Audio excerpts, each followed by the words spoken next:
Hey guys, tonight we're setting sail into the grimy, chaotic and absolutely miserable world of historical pirates, and fair warning, you probably won't survive this. You might be picturing wild adventures, glittering treasure chests, and a talking parrot on your shoulder. But the truth? It's darker, smellier, and filled with more screaming than you signed up for. So before you get comfortable, take a moment to like the video and subscribe, but only if you genuinely enjoy what I do here. And drop your city and the current time in the comments. I love seeing who's up late with me. Now, dim the lights, maybe turn on a fan for that soft background hum, and let's ease into tonight's journey together. It starts with a mistake, or bad luck, or maybe just being in the wrong place when the wrong ship docks. You're probably a sailor already, working merchant routes or hauling cargo through the Caribbean. Life isn't good, but at least you've got a rhythm. But then, a shadow appears on the horizon. A black flag, or maybe just a ship that looks like it's barely holding together but still moves like it's possessed. You don't get a chance to panic before cannon fire slams into your hull. Splinters fly like razors. Your captain's sheen screams, and then they board. Pirates aren't gentle. They scream curses, wave rusty cutlasses, and fire pistols that smell like burning metal and gunpowder. You don't fight back. Most don't. You drop your knife, raise your hands, and hope. Maybe they'll let you live. Maybe you'll get lucky. But lucky means something different out here. The luckiest get press-ganged, dragged onto the pirate ship, shoved below decks, and told their crew now, say goodbye to your old life. You've just been forcibly recruited into one of the most brutal jobs on Earth. They strip you of your clothes. Those belong to the pirates now. You're handed a crusty shirt, some pants that barely fit, and a pair of boots that squish when you walk. You're now part of the crew, which mostly means scrubbing decks, taking orders, and never questioning the guy with the biggest hat. Some men beg to join, hoping for gold and freedom. You didn't get that choice. You're still shaking from the attack when someone smacks you on the back and calls you green meat. It's not a compliment. Your first night aboard is miserable. The ship rocks endlessly like it's trying to fling you into the sea. You sleep on a damp board in a room that smells like mouldy bread and sweat. Someone near you is snoring so loud you think they might be dying. You're hungry, but you can't find the kitchen, because there isn't one. Just a guy called Cookie. Cookie, who boils random animal bits into something that smells like defeat. You're starting to realise this isn't an adventure. It's a trap. Historically, many pirates were forced into service this way, pressed into piracy after their ship was taken. A famous example is Captain Kidd's crew, many of whom claimed they were forced to join. Once aboard, refusing to participate wasn't much of an option. Saying no often meant being tossed overboard, or worse, and there was no polite resignation letter. The pirate life was for life, or until something sharper ended it. The pirate ship has its own rules, of course. Once you're officially in, you're expected to pull your weight, or else. There's no room for slackers or complainers. That one guy who moans too much, he's tied to the mast and whipped until his back looks like lasagna. You keep your mouth shut and your head down. You learn fast, or you suffer. And then there's the weird part. Despite the violence and chaos, pirate crews had a twisted sense of fairness. There was something called the Articles of Agreement, a kind of pirate constitution. Everyone got a share of plunder. Decisions were often made democratically. The captain could be voted out. It was like the worst job ever combined with bizarre workplace equity. Except your co-workers smell like dead fish and solve disputes with daggers. But don't get too hopeful. That share they promised you? It comes with a catch. You don't get anything until the next successful raid, and no one's promising when that will be. For now, you're just a body helping the ship limp through hostile waters, and trust me, those waters are full of things that want to kill you. Hurricanes, naval ships, other pirates. Even your own ship seems determined to fall apart beneath your feet. There's a saying aboard, the sea takes what it wants. The guy who teaches it to you is missing 2 fingers and has a tooth that whistles when he talks.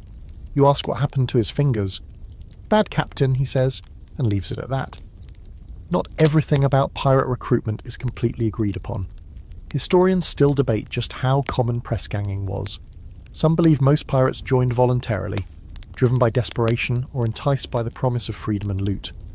Others argue it was more often coercion, especially in the golden age of piracy, when men had fewer options and navies treated their crews like livestock. But in your case, voluntary it was not. You spend your days mopping, climbing, hauling ropes and pretending you're not crying. You're hungry all the time. Someone coughs blood near your hammock. The ship rocks endlessly, and you start to dream of dry land. Not even a beach, just solid ground that doesn't sway like a drunk man. You catch yourself staring at the horizon, wondering what would happen if you just jumped.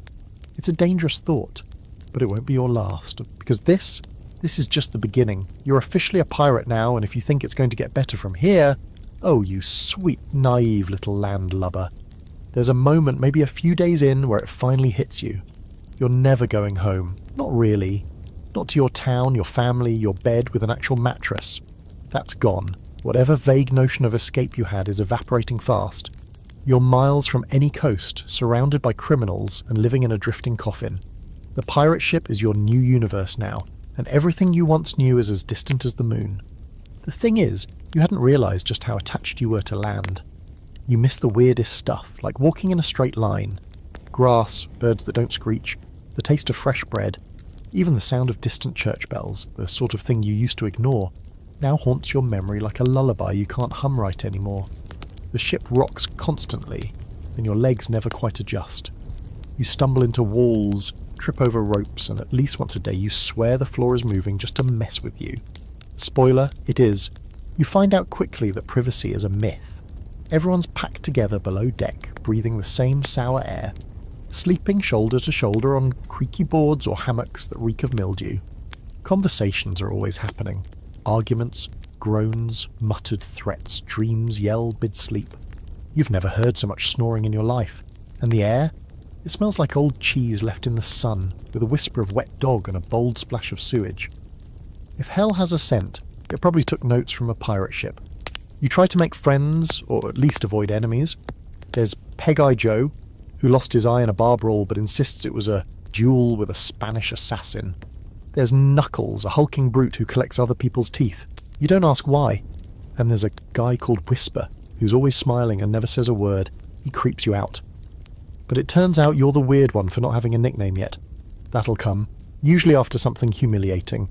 Mealtimes are, let's call them formative. The ship's stores include salted meat that's more bone than flesh, hardtack biscuits with bugs baked in, and something that might have been pickled cabbage before it died. There's also rum, lots of rum, not to celebrate but to numb. You learn fast that everyone drinks not for fun, but to cope. The rations are so foul you find yourself jealous of the rats. They look healthier than to most of the crew. Fresh water is rationed, and it tastes like rust and regret. Washing, don't make everyone laugh. You're not bathing out here unless you count the occasional rainstorm, and even then you have to fight 10 other guys for a decent soak. Your clothes haven't been dry since you got here. Your socks are a biological hazard. You start to itch in places you didn't know could itch. Welcome to the glamorous life of a seaborne outlaw. Here's a historical gem for you. Pirates actually had some of the strictest codes when it came to sharing supplies. Despite their reputations, many crews kept careful inventory and were ferocious about rationing. Wasting water could get you flogged. Stealing food, death. On some ships you'd be marooned, left on a rock with a pistol and a single shot just in case starvation got boring. So no, it's not a buffet of rum and roasted pigs. It's more like the world's most dysfunctional summer camp run by angry drunks with knives. And then there's the chores. Everyone pulls their weight. That includes cleaning the deck with sand and seawater, patching sails while balancing on swaying masts, and scrubbing out the bilge, the lowest part of the ship where all the liquid waste settles. It's as pleasant as it sounds.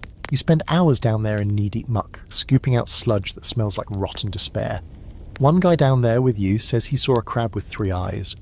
You don't know whether to believe him or to cry. Despite all this, you start to understand something strange. The ship is a world. A terrible one, but still, a system. Everyone has a job, a rank, a place. The captain barks orders and gets the best food. The quartermaster handles disputes and hands out punishment. The rest of the crew follows Hose and tries not to die. There's rhythm to it.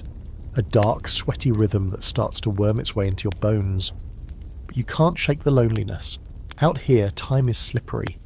Days blend into nights, and you sometimes forget what month it is. There's no calendar, no real routine, just endless ocean and a horizon that refuses to come any closer. You start counting the stars at night, and naming them in your head. You talk to the sea sometimes, out loud, just to hear your own voice. If the sea talks back, well, let's hope that's just sleep deprivation. Scholars still argue over whether pirates truly felt freedom the way modern minds romanticize it. Some claim the open sea gave them liberty, unlike anything the mainland offered. No kings, no taxes, no rules but their own. Others point out that being hunted by every navy in the world, stuck on a disease-ridden vessel with sociopaths, isn't exactly liberating. But to the average press-ganged sailor like you, freedom feels a lot like imprisonment, just with more screaming and fewer walls. One of the strangest facts about pirate life? Many pirates actually missed life on land not for family or peace, but for the simple comfort of being bored. Out here, you're either terrified, exhausted, or sore. Sometimes all three. You dream about boredom now, about a day with nothing to do but sit. That would feel like heaven. As night falls again and you curl up on your plank of misery, trying not to touch the guy drooling beside you, you find yourself whispering the same three words over and over. Please don't sink, because if this ship goes down, you won't last 5 minutes in the sea, and that would actually be a mercy. By your third week aboard the pirate ship, assuming you haven't been stabbed, thrown overboard, or crushed under a collapsing mast, you start to realise that the worst part of life at sea isn't the fear. It isn't even the violence, it's the food. Or what passes for food. Your body is already protesting, your stomach constantly growling like something's trying to crawl out. Every mealtime is a gamble and the house always wins. You line up with the rest of the crew, bowl in hand, hoping for something edible. What you get instead is a ladle full of brown-grey mush, with the consistency of wet ash and a smell that could knock out a goat. You don't ask what's in it. No one does. Asking questions is a fast track to being told to go lick barnacles instead. You spoon the stuff into your mouth and try not to gag. It's salty, sour and chewy in all the wrong ways. You chew on something crunchy and don't investigate. That way lies madness. Then there's the hardtack. It's the official bread of pirates and a cruel joke invented by some sadistic baker back on land. These flour and water bricks have been in the barrel so long they've fossilised. You try to take a bite and nearly chip a tooth. Eventually you learn the trick. Soak it in water or rum, then suck on it until it surrenders. Except even then it comes with a special surprise. Maggots. Little white ones squirming happily inside the biscuit like it's a spa. Some guys pick them out. Most don't bother. Protein's protein, right? Fresh food is a fantasy. The fruits and vegetables vanished weeks ago. Meat is salted into near jerky and stored in barrels that smell worse than the bilge. Water is rationed so carefully that bathing with it would get you stabbed. You drink beer or watered down rum instead, which means you're constantly buzzed, mildly dehydrated, and getting scurvier by the day. Not that you know that yet. The first signs are just bleeding gums and weird bruises. The fun part comes later. To make things extra festive, you've got a cook named Blacktooth who seems to take personal pride in making everything taste like regret. He's missing most of his teeth, including the ones in the back that make chewing possible. He uses a knife that looks like it was fished out of a volcano, and he seasons everything with something called ship spice, which is probably just ground up rope and sea salt. He grunts at you if you ask for seconds, and he'll throw a ladle at your head if you criticise his stew. It still might be the most stable relationship on the ship. Pirates historically had a very real problem with nutrition. Their diet was severely lacking in vitamins, especially vitamin C. Scurvy was practically a rite of passage. Sailors' gums would swell and bleed, teeth fell out, joints ached, and wounds refused to heal. In advanced cases, the flesh on their legs would blacken and rot. And yet many crews didn't even know what caused it. Some blamed sea air, others thought it was punishment from God. You just know that your teeth feel weird and your gums itch. That can't be good. And then there's the booze. Grog, they call it. It's a mix of water, rum, and sometimes citrus if you're really lucky. Spoiler, you're not. The purpose of grog is less about enjoyment and more about killing off the bacteria in the water. It does the job. It also gets people drunk enough to forget how miserable they are, which is apparently an unofficial survival strategy.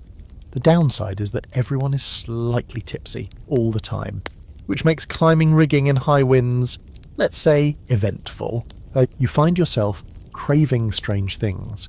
Apples, fresh bread, cheese. You dream about cheese, not even fancy cheese, just a sad little wedge of anything that didn't come out of a barrel. One guy starts talking in his sleep about buttered toast. You cry a little listening to him. Butter. What even is butter anymore? Did it ever really exist, or was it just a dream someone wrote down? Food fights aren't playful here. They're desperate. Someone gets caught hoarding dried fruit and he ends up getting locked in the brig for a week. You didn't even know the ship had a brig. It's basically a cupboard that leaks, and the rats there have tattoos. The thief comes out thin, twitchy, and missing half an eyebrow. No one talks about it. But everyone glances at the food barrels a little more suspiciously after that. There's a strange psychological shift that happens after enough bad meals. You stop seeing food as food. It becomes fuel, a grim necessity. You eat what you must and try not to taste it. You chew without enthusiasm, like someone clocking in for a shift they hate. The joy gets sucked out of it, replaced with calculation. Will this make me sick? Will I regret this? Can I keep it down? Now here's a fun fringe fact. Some pirates believed that eating rats could stave off starvation, and sometimes scurvy. Rats, after all, ate anything, including spoiled fruit that still had traces of vitamin C. So yes, eating a rat could technically be healthy. There are stories, possibly exaggerated, of crews chasing rats around the hold like it was sport. On really desperate voyages, they'd be considered a delicacy. You haven't seen anyone eat a rat yet, but you've definitely seen some people eyeing them a little too long. As if the food itself wasn't cruel enough, the preparation methods are also delightfully medieval. There's no stove, just a firebox set on bricks in the galley, when it's safe enough to use fire at all. On stormy days, you're stuck with cold hardtack and sour beer. On good days, you might get boiled fish, but good luck finding the fish that doesn't taste like seawater and sadness. Scholars still argue about how much pirate crews actually suffered from malnutrition, versus how much was exaggerated in sailor legends. Some accounts mention thriving crews full of healthy, bronzed rogues as feasting on fresh seafood. Others describe them as skeletal wrecks, with bloated limbs and sunken eyes. The truth probably lies somewhere in the middle, though right now you're definitely leaning towards skeletal wreck territory. And the irony: despite all this misery, pirates had it slightly better than Navy sailors. Royal Navy ships rationed even more tightly, and punishments were harsher. On a pirate ship you might starve, but at least you can complain about it without getting whipped. Not that it helps. Tonight, you lie awake in the dark, your stomach doing gymnastics, trying to recall what a pear tastes like. Was it sweet? Juicy? Did it even exist, or are you imagining it? Someone nearby farts in their sleep. Another groans. You think about rats. You try not to think about rats, and once again you whisper into the dark, "Please don't sink." At first, you thought the worst part of this floating nightmare would be the food, or maybe the constant threat of death by cannonball, but no, you were wrong.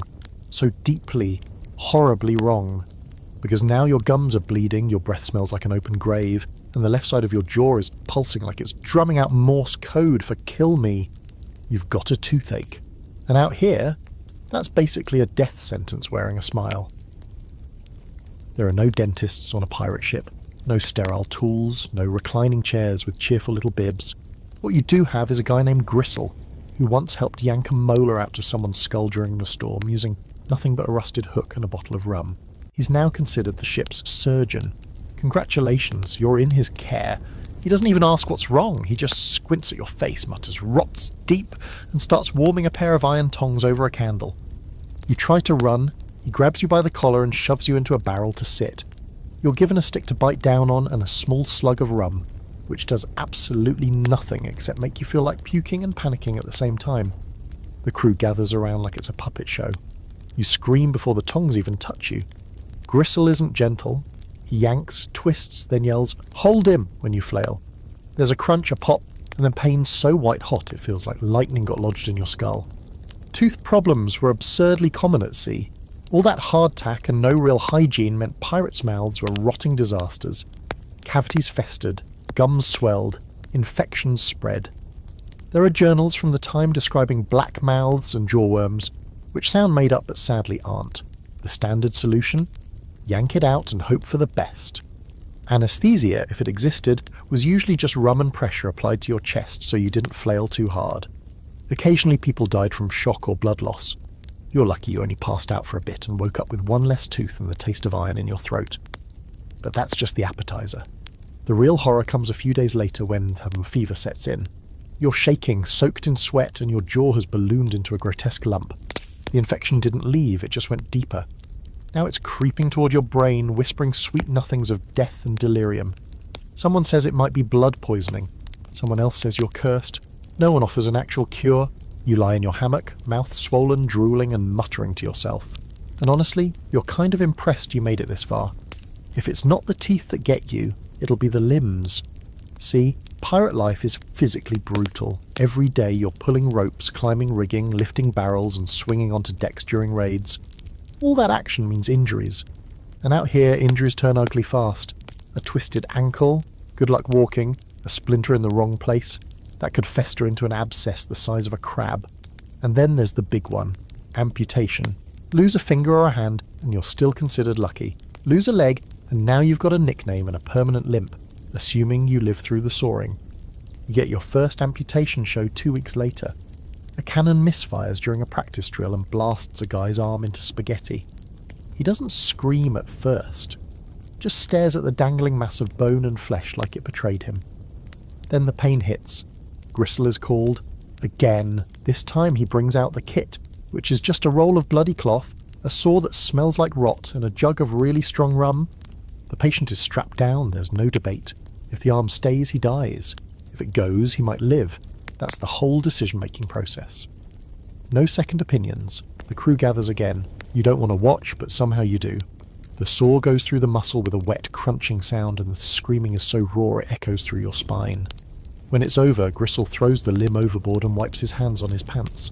The man survives. Barely. He wakes up sobbing, then laughing. You're not sure which is worse.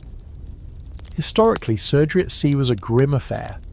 Pirate surgeons, when they existed, were often just failed doctors or shipwrights who knew how to saw wood, and figured, how different can a leg be?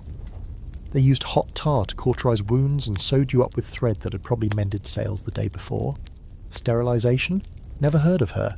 If you didn't die from the procedure, you still had to survive infection, fever, and the fact that you were in a floating germ tank with rats chewing your bandages at night. There's an open debate among historians about how many pirates actually underwent amputations and survived. Some argue survival rates were surprisingly high, given the rugged nature of pirate medicine. Others insist that any success stories were exaggerated over time to build pirate mythology. Either way, if you go under Gristle's blade, you're not betting on science, you're betting on sheer dumb luck. And luck? She's not always kind, and you've seen the guy with the wooden peg leg? He walks with a thunk and a grimace and claims he used to be the fastest sailor on the sea. Now he spends most days polishing his leg with whale oil and telling anyone who'll listen how he once kicked a man off a plank. With the good leg, mind you. He's one of the few who laughs about it. The others, they stay quiet, like the sea took more than just flesh. You start brushing your teeth with a bit of rag and rum just in case. You pray you never get a splinter. You avoid Gristle like he's a ghost. You check your limbs every morning like they're inventory. Everything still attached? Good, you made it another day. Tonight, as the ship groans and the sea slaps against the hull like an angry dog, you lie awake again, staring into the dark, listening. To someone 3 hammocks over, cough like they're dying. And you think, this can't possibly get worse. You're wrong, of course. You thought pirates were lawless, wild, unhinged. And okay, some of them absolutely are. But here's the twist. Pirate ships have rules. Lots of them. More than you'd expect from a bunch of guys who can't spell authority without stabbing someone halfway through the word.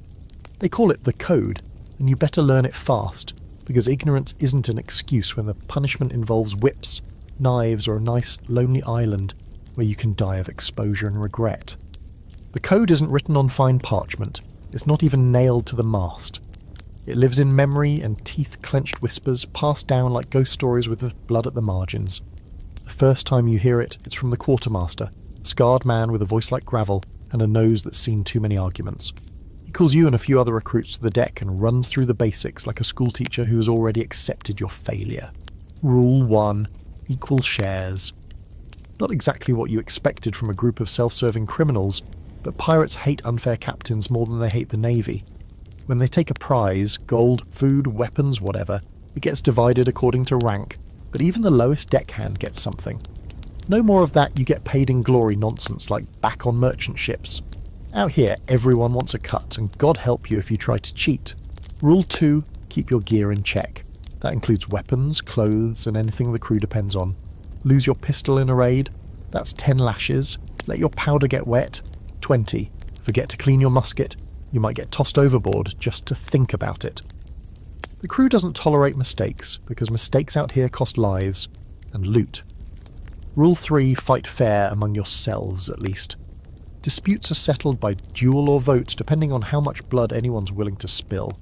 Some arguments get resolved with fists at dawn, others involve knives, a circle of chanting drunk men, and someone walking away with fewer fingers than they started with. The important thing is that once it's done, it's done.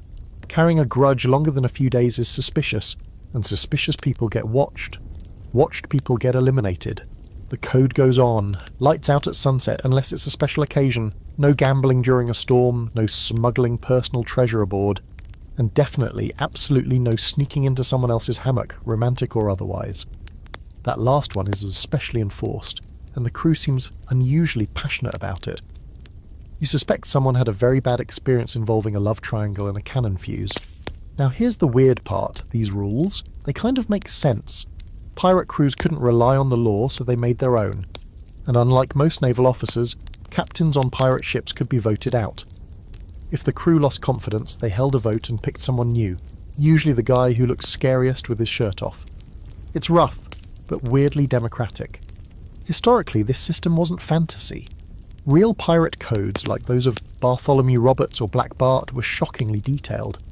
They covered conduct, loot division, punishment, even what music could be played on board. Some codes banned gambling entirely, others required everyone to keep their cutlasses sharp at all times. The idea was to maintain order, not out of morality, but out of sheer survival. An undisciplined crew was a dead one. But here's where it gets dicey. Enforcement of the code? That's up to the mood of the ship. One day someone drops a dagger and gets a warning. The next, someone forgets to clean a cannon and ends up lashed to the mast with their back looking like shredded sailcloth. Justice here is more like a storm, random, loud, and full of things flying through the air. One guy, young maybe 17, gets caught pocketing a silver spoon after a raid. A spoon! The captain doesn't even blink. He orders the boy to be tied up and whipped 12 times in front of the whole crew. The kid doesn't cry, he just grits his teeth and takes it, blood running down his back like spilled wine. Afterward, he's untied and given a piece of cloth to bite on. Don't do it again, someone says, like that's going to help. You don't sleep well that night. Punishments vary wildly, the lash is common. Flogging leaves scars that never fade and sometimes kills, but there are worse fates. Marooning, a kind of pirate exile, is a favourite for traitors or major screw-ups. You get dropped on a deserted island with a pistol and a single shot, not enough to survive, just enough to make your own ending, if starvation, sun and madness don't do it first. And then there's keel hauling. You'd heard of it in drunken rumours, but figured it couldn't be real. It is. A rope tied around your chest and feet. You're thrown into the water and dragged under the ship's hull. Barnacles rip skin, water fills your lungs. If you come up at all, it's as a screaming, shredded version of yourself. If you don't, well, you become one with the sea. Luckily it's rare. Even pirates think it's a bit much. Some historians debate whether these punishments were as frequent as the legends say. Keel hauling, for instance, might have been more of a naval thing than a pirate tradition, and marooning, while well documented, may have happened less often than the stories suggest. What's certain is that pirate crews enforced their codes fiercely, partly for control, partly out of paranoia. Trust was everything, and once it cracked, the consequences were brutal. One of the more fringe details you learn is about articles' tattoos. Some pirates actually had parts of the code inked onto their bodies, especially the rules about shares and fairness. It wasn't just for show. If someone died in battle, their tattooed rules could help settle disputes over loot, or at least give someone something to read while looting the corpse. You don't have any tattoos yet, but you're starting to think maybe one wouldn't hurt. Just something small. Maybe, don't steal spoons! Oddly enough, the longer you live under the code, the more it warps your sense of justice. You start seeing things less like right or wrong, and more like smart or stupid. Morality gets blurry. Survival, on the other hand, sharpens like a knife. You do what keeps you breathing and hope your name never gets called when punishment rolls around. Tonight you hear whispers about a man planning to jump ship, not during a raid, just in the middle of the night, when he thinks no one's watching. He's sick of the code, sick of the food, sick of the noise. You don't know if he'll do it, but you lie awake anyway, wondering what happens if he does. Would they chase him down? Would they shoot him as he swam? Or worse, would they let him go and pretend he never existed? Either way, you're starting to realise, out here, freedom is just another word for following very specific rules or dying horribly. And tomorrow, there will be more rules to learn, and more people failing to follow them. You wake up to screaming. Not panicked, not terrified, but more like two drunks arguing about whose turn it is to shovel filth out of the bilge. It's still dark, probably just before dawn, and the air below deck is thick with sweat, old grog, and the unmistakable sour tang of unwashed bodies. You roll over and nearly tumble straight into a puddle of what you hope is spilled rum. Another day in paradise. There's no privacy on a pirate ship, none. Everyone sleeps, eats, pukes, and argues in the same cramped space. The smell is biblical. It clings to your clothes, your skin, your hair.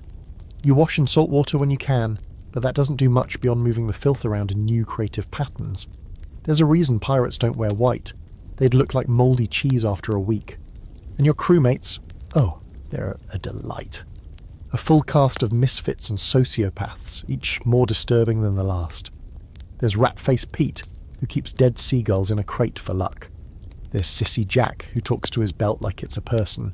And there's Old Brody, who once pulled out his own tooth with a hook and now keeps it on a string around his neck like a trophy. You avoid them when you can, but there's nowhere to hide on this floating coffin. Eventually someone will corner you and start rambling about sea monsters, or how the moon is plotting against them. These aren't movie pirates. They don't sing sea shanties with perfect harmonies. They wheeze, they bicker. They cough blood and argue over dice games made up on the spot. Many of them are criminals who are too awful even for land. Murderers, deserters and drunks who got kicked off other ships. And now they're your co-workers. Your very armed, very unstable co-workers. One night you hear a thud in the dark. A fight over a missing knife. Someone ends up with a broken nose. The next morning it's like nothing happened. Except the blood's still on the floor and one guy's now missing half an eyebrow. Conflict is constant. Fights break out over stolen rations, cheating at cards, someone snoring too loud. You learn to sleep with your boots on and your knife under your hammock. Not that it would help much. Historically, pirate crews were a mixed bag of humanity's worst impulses. You would get ex-Navy men, escaped slaves, failed farmers, and thieves from every continent. Ships like Blackbeard's Queen Anne's Revenge were said to be floating Tower of Babels, with up to a dozen nationalities crammed into one rotting hull. Communication was mostly shouting and gestures, with a bit of shared profanity thrown in. If someone didn't like you, they didn't bother with gossip, they just made sure you slipped on the wet deck during the next storm. Yet somehow, despite all the madness, the crew functions. They sail the ship, they prepare for raids, they haul supplies, load cannons, and keep the ship moving. It's not order, it's survival instinct. Everyone knows that if the crew collapses, the ship sinks, so the rage and chaos get channeled into a strange sort of rhythm. You grow used to the screaming, the sudden bursts of violence, and the silent, grim camaraderie that follows. You may not like each other, but you all want to stay alive, barely. Here's something extra weird. Some pirates actually preferred life at sea because of this chaos. They liked that nobody asked about your past, that you could be a nobody one day, and the guy leading a raid the next. If you were tough, ruthless and loud, you earned respect, regardless of where you came from. There were even cases of black and indigenous pirates being treated as equals, at least more equally than on any land-bound society at the time. Not out of kindness, mind you, but practicality. Everyone pulls rope the same way when you're trying not to die. Still, there's a fringe belief among some sailors that the ship chooses who stays, that it eats the weak and keeps the wicked. A man who can't hold his liquor, who pukes at the sight of blood, who cries during storms.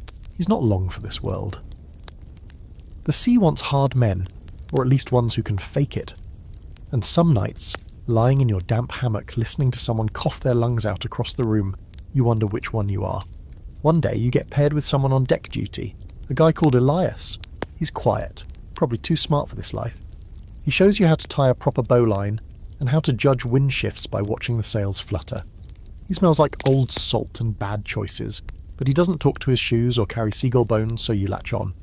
It's the closest thing to friendship you've found here. Elias tells you stories. About a ship that went mad and sailed in circles until the crew starved. About a ghostly vessel that sails only in moonlight and sinks anything it touches. You don't know if he's lying or just trying to scare you, but his voice is calm and low, and you don't mind listening. He tells you the only way to survive is to be useful and be invisible. Not too good, not too lazy, just there. A face no one remembers when the knife comes out.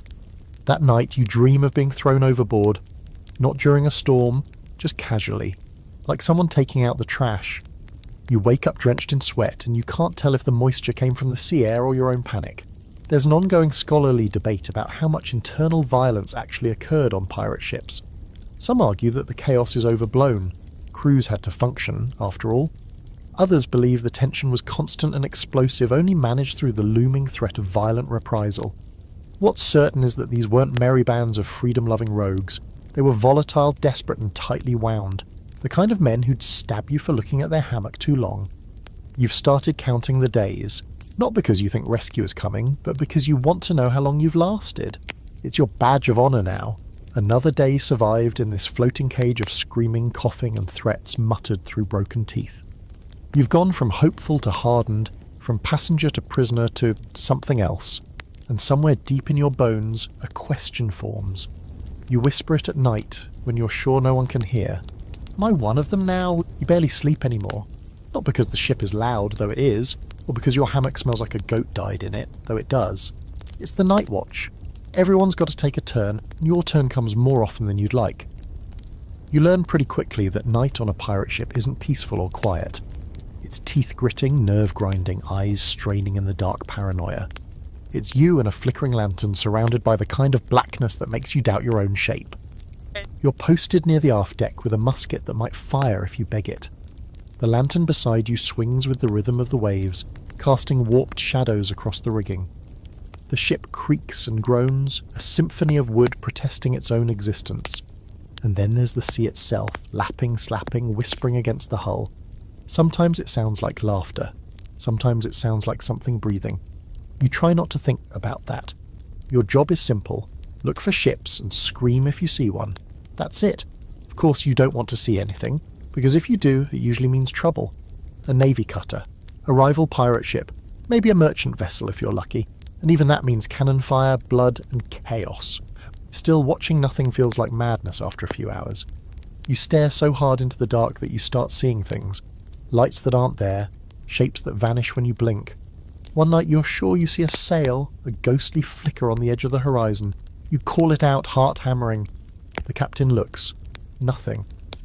You get mocked for the next 2 days. Sleep deprivation is part of the job. You doze in awkward bursts between shifts, waking up unsure what century it is. One day bleeds into the next, each one as grey and salt-streaked as the last. You start forgetting things, words, names, where you put your belt. Your muscles ache. Your eyelids twitch. You catch yourself talking to the mast like it's an old friend. You're not the only one. There's a guy called Henley who whispers to the sea at night, begging it to take him kindly. Another guy just stares at his hands, flexing them like he's not sure they're real anymore. Historically, pirate ships ran 24 hours a day, and the crew was split into watches. The night watch was grueling, not just for the physical strain, but the psychological toll. The dark was filled with threats, storms, reefs, surprise attacks, even supernatural fears. Pirates, like many seamen of the era, were deeply superstitious. Bad omens could be anything from a red sunrise to a bird landing on the mast. You learn these superstitions fast. You have to. The crew believes in them like gospel, and breaking one is a fast way to get yourself hated. Or worse. Case in point, one night a bird lands on the bowsprit. A black seabird slick with rain. It just sits there, staring. No one wants to touch it. Bad luck, says Whisper, who never speaks, except apparently to say that. The captain orders it shot. The bird exposed into feathers and blood, and for a moment, everyone relaxes. That is, until the storm hits. A freak squall, lashing rain, howling wind, sails snapping like whips. You spend 6 hours soaked, frozen, clinging to ropes that could yank you into the abyss. No one says it, but you all think the same thing. The bird cursed us. You don't even question it anymore. Sleep deprivation takes a toll in strange ways. One night you hallucinate. You see your childhood home, clear as day, floating just off the starboard side. You smell fresh bread, hear your mother calling your name, and you reach out and almost step off the ship. Someone yanks you back. No one says anything. Hallucinations aren't rare out here. They're just not talked about. A few of the older pirates admit they've seen mermaids. Not the pretty kind. These ones have bloated, dead faces and nails like fish hooks. One swears he kissed one once. He has no lips now. You don't ask for details. There's debate among historians about just how frequent hallucinations were among pirates and sailors. Some accounts describe vivid shared visions. Others dismiss them as exaggerations from sailors desperate to make their stories more exciting. But given the mix of bad nutrition, lack of sleep, constant fear, and potent rum, it's a wonder more pirates didn't completely lose it. Out here, reality gets slippery. And when you're alone with nothing but sea and stars, your brain fills in the blanks with whatever nightmares it can dig up.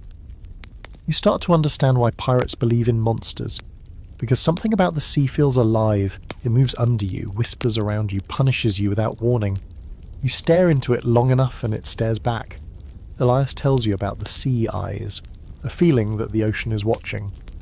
Sometimes, he says, it looks up at you and decides whether you're worth keeping. You laugh, then you realise he's not joking. One night you're paired with Elias again. The two of you sit side by side, passing a bottle of grog and pretending not to be scared. He tells you about a time he saw a green light on the water, just a flash, and then a sailor next to him was gone. No splash, no scream, just gone. Sometimes the sea takes one, he says, so it doesn't have to take all. You shiver, and it's not from the cold. You wish for sleep, but when it comes, it's not kind. You dream of sinking, gasping, clawing, screaming, of your body tumbling through black water while things slither past your ears. You wake up gasping, your hands gripping the hammock like you're still drowning. Someone nearby farts. The spell breaks, but the terror lingers. The night watch becomes a part of you.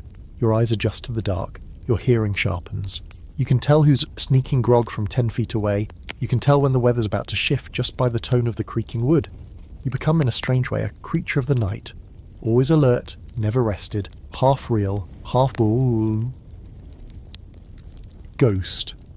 One of the more fringe facts you pick up is that some pirates believed their souls were tied to the stars, that if they died at sea, their spirit would rise and become part of the night sky.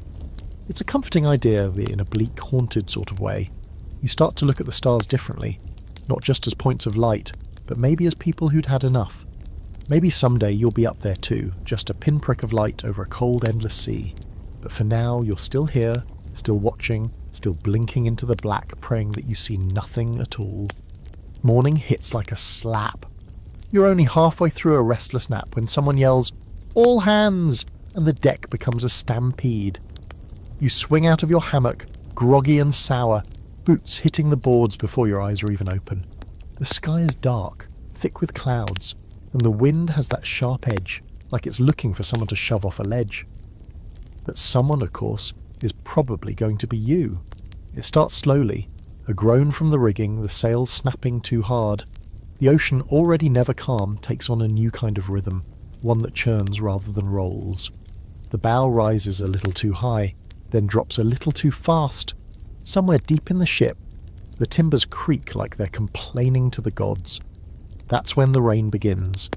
Not gentle droplets, no, this is a vertical river, falling in sheets so dense you can't see 5 feet in front of your face.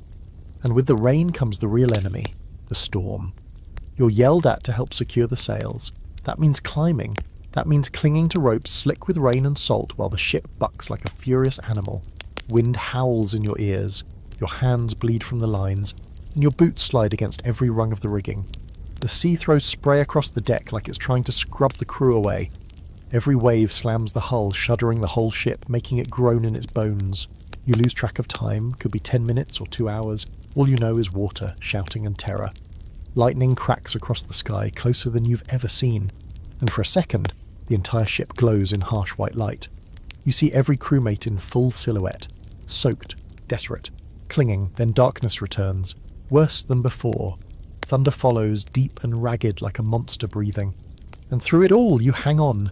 Fingers numb, eyes stinging, praying not even to survive, just to not fall yet. Storms at sea are the true crucible.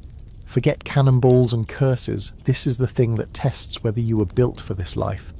Historically, many pirate ships were lost not to battle but to storms. A bad squall could splinter masts, rip sails, and roll a ship like it was made of paper. The golden age of piracy wasn't just cutlasses and treasure maps, it was hurricane seasons and rogue waves. The Caribbean, especially, was notorious for sudden, violent tempests that sank vessels without warning. One guy near you slips. His scream is brief. He hits the deck hard, rolling, limbs bent in ways they shouldn't be. You think he's dead, but someone drags him below deck, shouting for the surgeon. You don't see him again that day, you don't ask. The storm gets worse. The captain barks orders that you barely hear.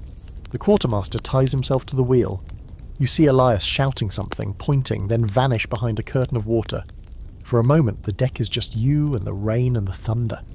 Then another wave hits, and you almost fly backward. A rope lashes your arm and saves your life. You cling to it like it's a lifeline, because it is. The water's rising now. The deck floods with every wave. Below deck it's worse, dark, crowded, and half submerged. Barrels float like bobbing coffins. The bilge is overflowing. Men scramble to pump water out, but it's a losing battle. Someone starts throwing cargo overboard, trying to lighten the load. You toss 2 crates yourself, not even checking what's inside. Could be gold, could be biscuits, doesn't matter. It's dead weight now. Eventually the storm begins to pull away, slowly. Like a beast losing interest in its meal. The rain eases, the wind slackens. The waves settle from monstrous to merely miserable. The sky remains dark, but it's no longer trying to tear you in half. You collapse on the deck, coughing up salt water, soaked to the bone and shaking with exhaustion. You survived. You don't know how, but you did. For now. But the damage is everywhere. The sails are torn, 2 masts cracked, 1 crewman dead, another missing. That last one, missing, is whispered like a curse. Not because they think he survived. No. Out here, missing means taken. By the sea. And if you believe in that sort of thing, and you're starting to, you don't speak his name for fear the ocean might hear and come for you next. One of the more fringe beliefs among pirates was that storms weren't just weather. They were punishment. For betrayal. For cowardice. For mocking the sea. Some even claimed they could feel when a storm was coming, based on the mood of the ship or the mood of the water. You're not sure what to believe, but it's hard to dismiss the feeling that the ocean has a mind of its own. A cruel, calculating one. Some historians say pirates were especially vulnerable to storms because their ships were lighter and faster, built for speed, not sturdiness. Others argue that pirates were skilled navigators and storm dodgers, masters of reading wind and wave, but either way, even the best ship couldn't always win against nature's wrath. Storms didn't discriminate. Rich, poor, pirate, navy, they took who they wanted. After the chaos comes the work, hours of repairs, climbing back up to patch sails, securing cracked beams, hauling drenched supplies back into storage. No one rests, not really. You move like ghosts, drenched and grim, eyes hollow. The man who died is wrapped in canvas and weighted with stones. There's no ceremony, just a nod, a lift and a splash. The sea gets what it wants, again. You finally sleep that night, if you can call it that. It's more like collapsing into unconsciousness, your body too drained to dream. You wake up hours later with your fingers still curled into fists, nails digging into your palms like you were still gripping the ship even in your sleep. And here's the kicker. No one thanks you. No one praises you for surviving, for climbing, for hauling, for not dying, because everyone else did the same, or didn't. This is just another part of the job, another nightmare you don't get a medal for. Out here, surviving a storm doesn't make you special. It just means you're still useful. So you stagger back to your duties with the rest of the half-drowned, half-broken crew. You eat something bland and terrible, you scrub the deck because there's always blood and grime to be cleaned. You refill the water casks, you try not to look at the empty hammocks, and as the wind picks up again and the horizon starts to ripple in that particular way, you catch yourself whispering a new kind of prayer. Not today, not again, please, not again. You don't really notice it at first. Your nose adjusts so fast you almost forget what clean air ever felt like. But then the ship docks near a port, just briefly, and someone opens a cask of actual oranges, and suddenly your whole body remembers what normal smells like. The citrus stabs you in the face like a memory, and that's when it hits you. You stink. Everyone stinks. The ship stinks. Everything on this floating hunk of death reeks in a way that feels permanent.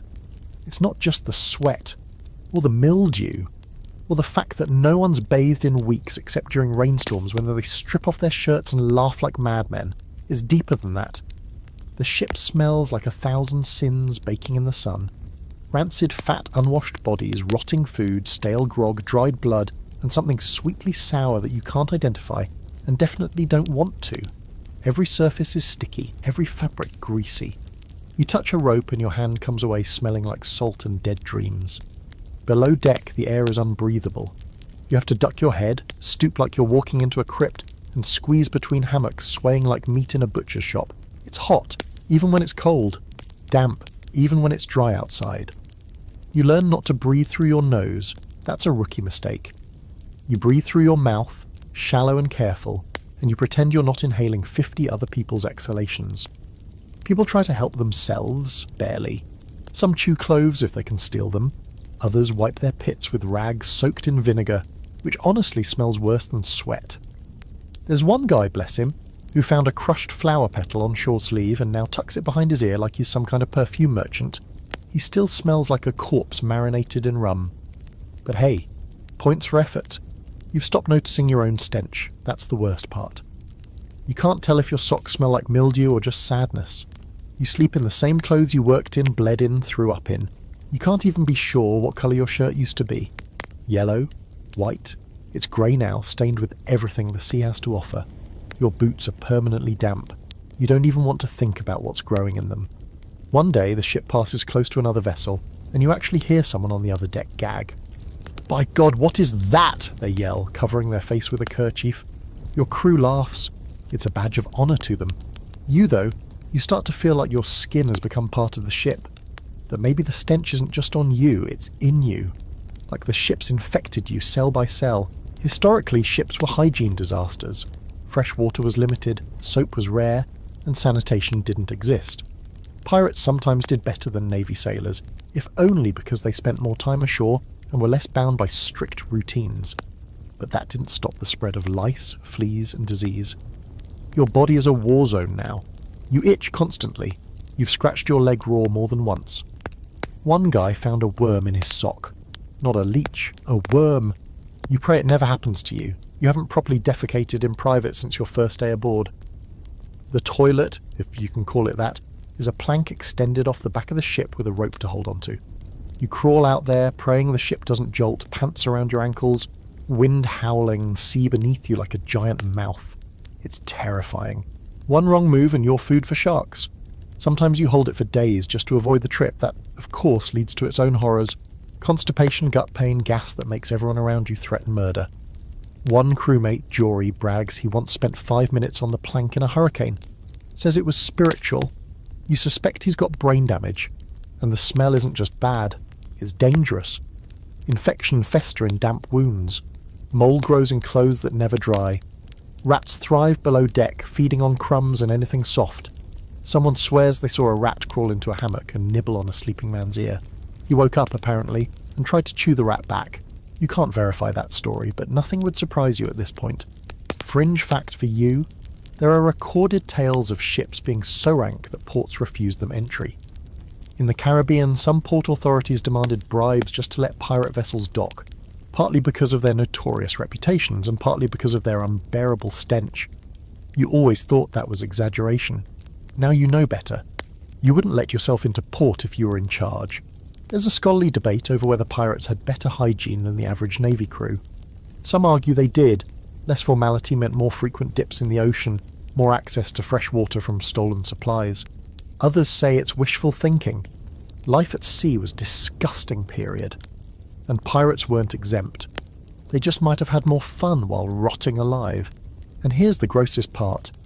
Sometimes the smell saves your life. You can sniff out infection before it hits hard. You recognise the rank musk of fevered sweat, the metallic tang of blood from a fresh wound, the sour milk reek of pus. You know when someone's dying by the way the air thickens around them. Your nose becomes a survival tool. Horrifying, yes, but useful. You find yourself fantasising about just at a bar of it, maybe 2. You imagine scrubbing your scalp until your fingernails come away clean. You imagine stepping into a bath so hot your skin turns red and coming out smelling like something other than despair. One day, a crewmate finds a bar of soap hidden in a crate from a recent raid. He holds it up like a relic from a lost civilization. Then, in full view of the crew, he eats it. Thought it was cheese, he says. No one even flinches. Tonight, as the wind shifts and the smell of bilge and sweat wafts through the narrow passage where you sleep, you lie with your arm over your face, trying not to breathe too deeply. Someone farts 2 hammocks over. Someone else coughs a thick, phlegmy cough. The guy next to you mumbles in his sleep, "Please don't rot yet," over and over. And you think, I'd trade all the gold in the Caribbean for a clean shirt, dry boots, and 15 minutes in a bath. You know you'll get none of those, but still, you hope. You'd think the worst part of pirate combat would be the fear, the panic, the yelling, the chaos. And yeah, that's all bad. But what really gets you is the confusion. You imagine sword fights being elegant and cool, graceful moves, witty quips, maybe a flashy spin or two. Nope, not here. Combat aboard a pirate ship is a screaming, filthy pile of limbs, smoke, blood, and bad decisions. It's fast, it's loud, and it smells like burned powder and wet intestines. It always starts the same way. A ship spotted on the horizon. A tense moment while the crew squints at the sails and guesses, merchant or military. If it's a merchant, you might live. If it's navy, well, sharpen your blade and kiss your lucky charm. The captain calls for silence. Everyone crouches, hides, waits. You slip behind a barrel, heart hammering, palms slick. The order comes, raise the black. The Jolly Roger goes up, snapping in the wind. Sometimes that's enough. A lot of merchant captains will just drop their sails and surrender. Better that than face a horde of sea-drenched lunatics with pistols and wild eyes. But when they don't surrender, the cannons start. The noise is indescribable. You feel it in your bones more than hear it. A deep, concussive boom that shakes the whole world. The recoil nearly knocks the gun crews off their feet.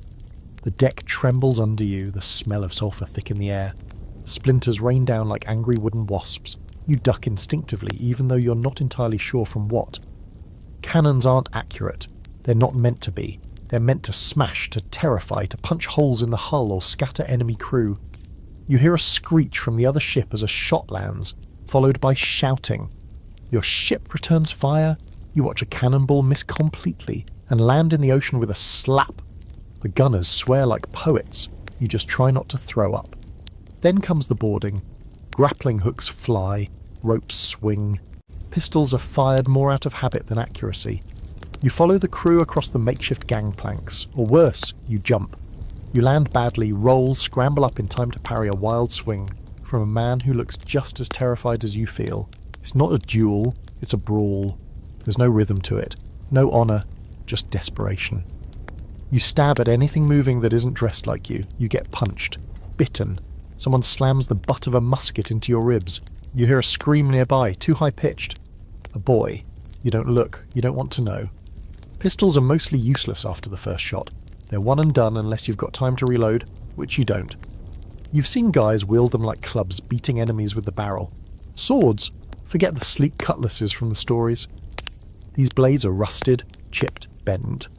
One guy swings a meat cleaver, another uses an axe that still has bits of rope stuck in the handle. You fight with whatever keeps you upright. At one point you slip in something, definitely not water, and fall onto the deck. A man lunges at you. You roll. Your blade finds his gut. He gasps. You don't look back. You can't. If you stop to think, you stop to die. Historically, naval combat during the golden age of piracy was brutal and short. Most battles lasted less than an hour. Ships didn't want to destroy their prize. After all, what's the point of sinking something you're trying to loot? But the fighting was savage, hand to hand, the noise, the smoke, the claustrophobia. It broke minds as often as it broke bones. Pirates relied on fear as much as firepower. The black flag wasn't a warning, it was a promise. There's one moment burned into your brain. You're ducking behind a mast when you see the enemy captain. He's older, grey hair slick with sweat, eyes wild. He points a pistol at your crew's quartermaster and fires, misses.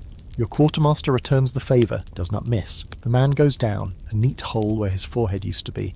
No drama, just collapse. You don't even hear the thud over the din. Eventually the fighting slows, one side breaks. This time you win. The enemy surrenders. Some drop their weapons, some weep, some just sit stunned, surrounded by bodies and blood and ruined crates. Your crew cheers, but it's half-hearted. Too many bruises, too much mess. Victory doesn't taste like glory, it tastes like copper and vomit and smoke. And now comes the worst part, the looting. You help carry crates, sugar, rum, and maybe some gold if you're lucky. More often it's spices or tobacco or cloth. The injured are dragged aside, the dead are tossed unceremoniously into the sea. There's no time for mourning, no energy. You find yourself stepping over the corpses without blinking. There's a crew vote, what to do with the prisoners. Sometimes they're offered a choice, join or be set adrift. Sometimes they're just left. You don't ask questions anymore, you just do your job. Here's a quirky historical detail. Pirates often tried to avoid full-blown combat if they could. It was expensive, risky. Many relied on sheer intimidation. The flag, the rumours, the reputation. Blackbeard of Barsas himself would tie lit fuses into his beard to look like a demon rising from the sea. But when intimidation failed, things got ugly fast. You've now seen firsthand what ugly means. There's still debate among historians about how common combat actually was. Some argue it was rare, that most pirate ships won their prizes without a fight. Others believe it happened often, especially when facing stubborn captains or miscommunication. Either way, you now know that a single battle can change everything. People disappear, ships limp away, broken, and even if you live, you're never quite the same. That night you sit on the deck, blood on your shirt, your hands shaking. Elias sits beside you, a long gash running down his arm. Neither of you speak. You just stare out at the sea. It looks so calm now, like it wasn't just a battlefield a few hours ago, like it hasn't swallowed men and ships for centuries without blinking. You can still smell the powder, still hear the ringing in your ears. You touch the hilt of your sword and realise your hands won't stop trembling. You survived your first real fight. You don't feel heroic, you feel hollow.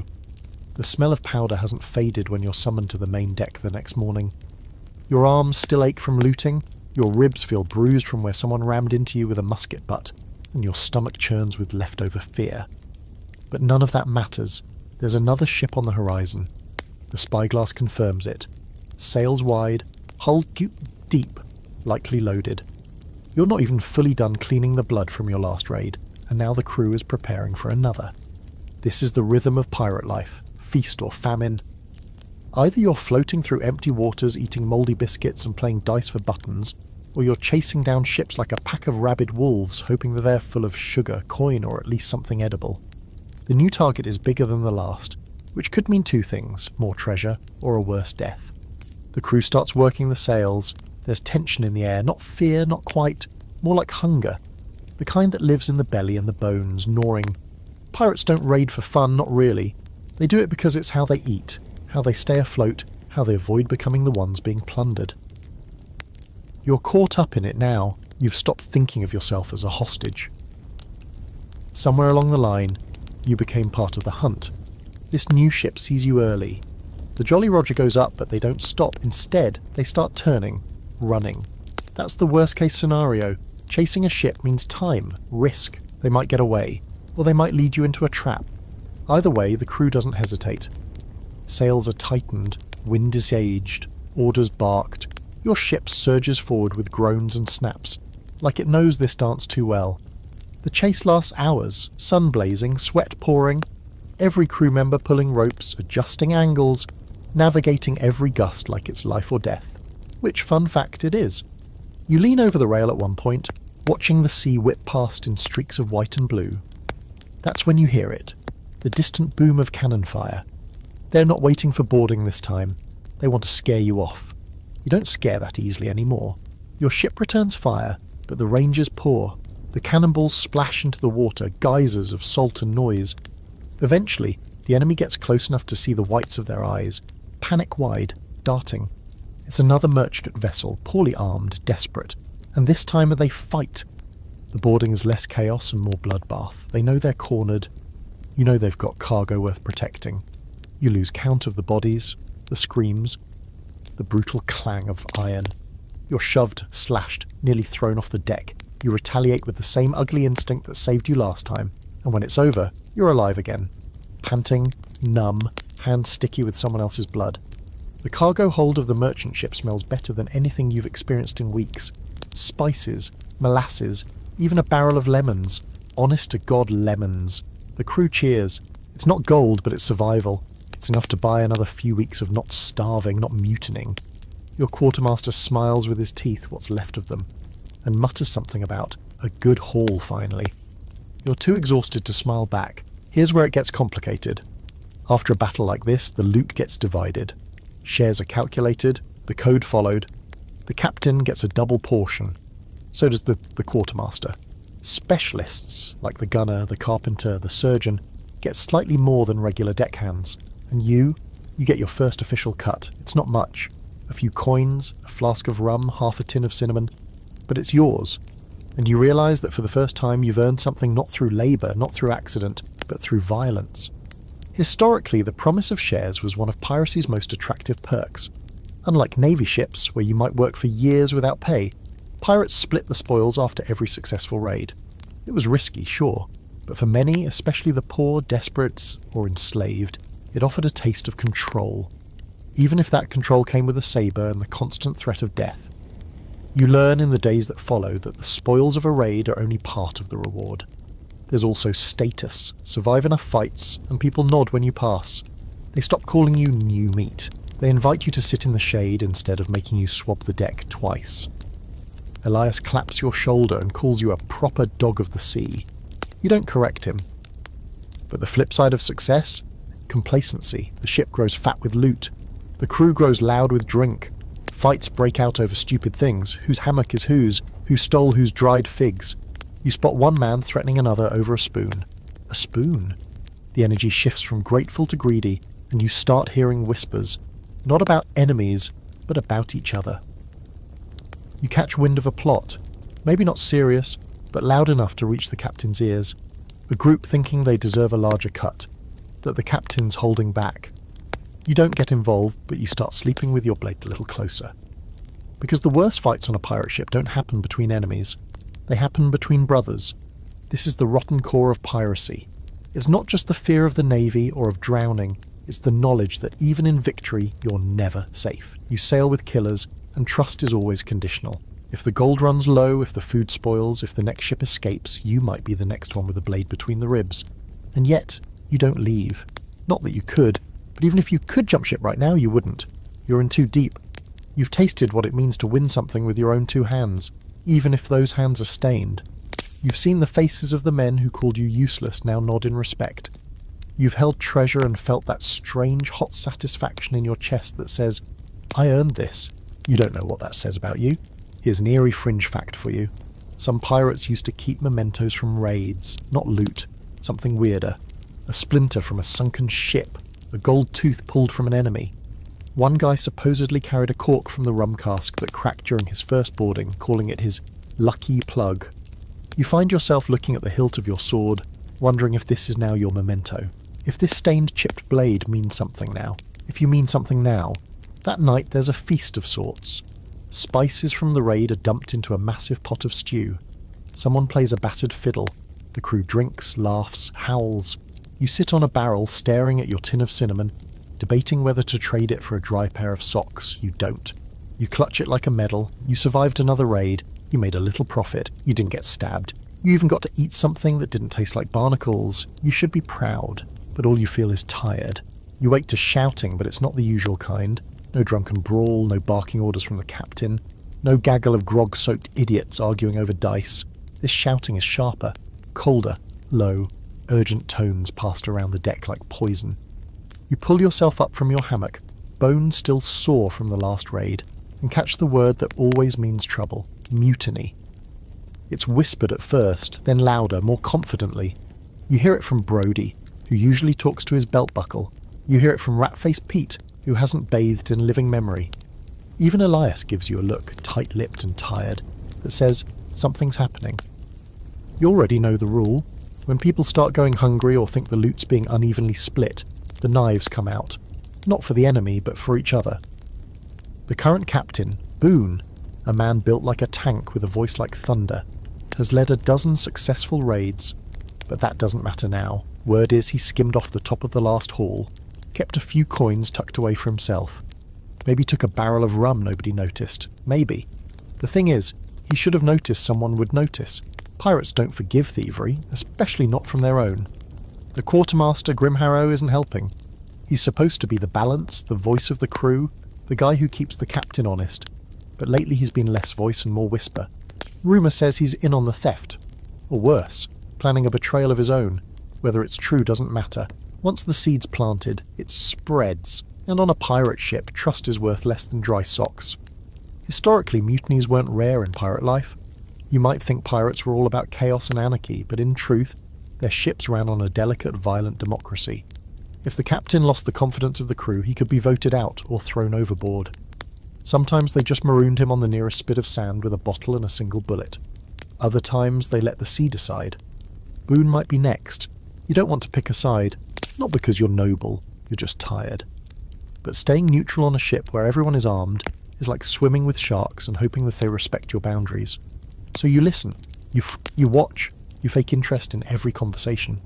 You nod when someone complains about the captain, but you don't agree. You laugh when someone jokes about accidental drownings, but not too hard. You keep your hands clean, or at least clean enough. One night you're summoned to a quiet meeting below deck. A group of 10, maybe 15 gathered near the powder room. Elias is there. So is Sissy Jack, sharpening a blade while smiling at the floor. A man named Crimp does most of the talking, says the captain's lost his edge. Says it's time for new blood. Says the next ship you take could be yours if you just back the right crew. You stay quiet. Crimp looks at you, waiting. You nod, you lie. It's safer that way. The air changes the next day. Everyone moves a little faster, grips their blades a little tighter. The captain barks an order and no one jumps to follow. His eyes narrow. He knows. They always know. You wonder if he'll strike first. History's full of captains who got wind of mutiny and cracked down early. Hard. Blood on the deck, public beatings, executions without trial. Sometimes it works, sometimes it just pushes the crew to snap faster. But Boone, he does something unexpected. He calls a meeting. The whole crew gathers on deck. The sun is high, the air thick with tension and sweat. Boone steps up to the helm. He doesn't raise his voice, he doesn't threaten, he just speaks. He reminds the crew of their victories, of the treasure in the hold, of the Navy's ships you've outrun. He admits mistakes, too much rum taken, maybe a few coins gone missing. He swears it wasn't for greed, just poor judgment. He says you'll vote, no punishments, no blood. It's so calm, so unpirate that no one knows what to do. You vote. A scrap of cloth tossed into a barrel, black for keeping Boone, red for replacing him. You choose black, not because you like him, because you hate Crimp more. When the votes are counted, Boone wins, barely. Grimharrow smirks like he already knew. Crimp? He says nothing, just nods and walks away. But the next morning, Crimp's gone. Disappeared. No note, no witnesses, no splash in the night. Just gone. Some say he jumped. Others say Boone had him disappear.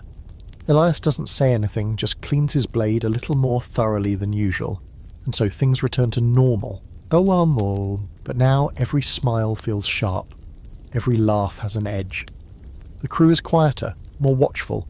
The code still stands, but you've seen its limits. Democracy works here, but only until someone gets nervous, or ambitious, or bored. And you're learning fast that survival isn't about strength or speed. It's about knowing when to speak and when to vanish. There's an old superstition among pirates that you hear whispered now and then. Don't sleep near the ladder. It means you don't want to be the first one grabbed if someone needs a scapegoat in the night. You move your hammock the next evening, just in case. There's scholarly debate over how often pirate captains were deposed. Some claim it was rare. Most captains were too feared or respected to be challenged. Others point to accounts like those of Charles Vane, ousted by his own men for being reckless, or Edward England voted out for being too kind. The truth likely depends on the mood of the crew, the size of the loot, and the wind on a given Tuesday. As for you, you survived the mutiny that wasn't. But it leaves a mark. You've seen the cracks in the ship's foundation. You've heard the hunger behind friendly voices. You know now that the scariest enemy isn't the Navy or a storm. It's the man who stands beside you, smiling while he counts how many steps it would take to throw you overboard. There's a saying on the ship now, half joke, half threat.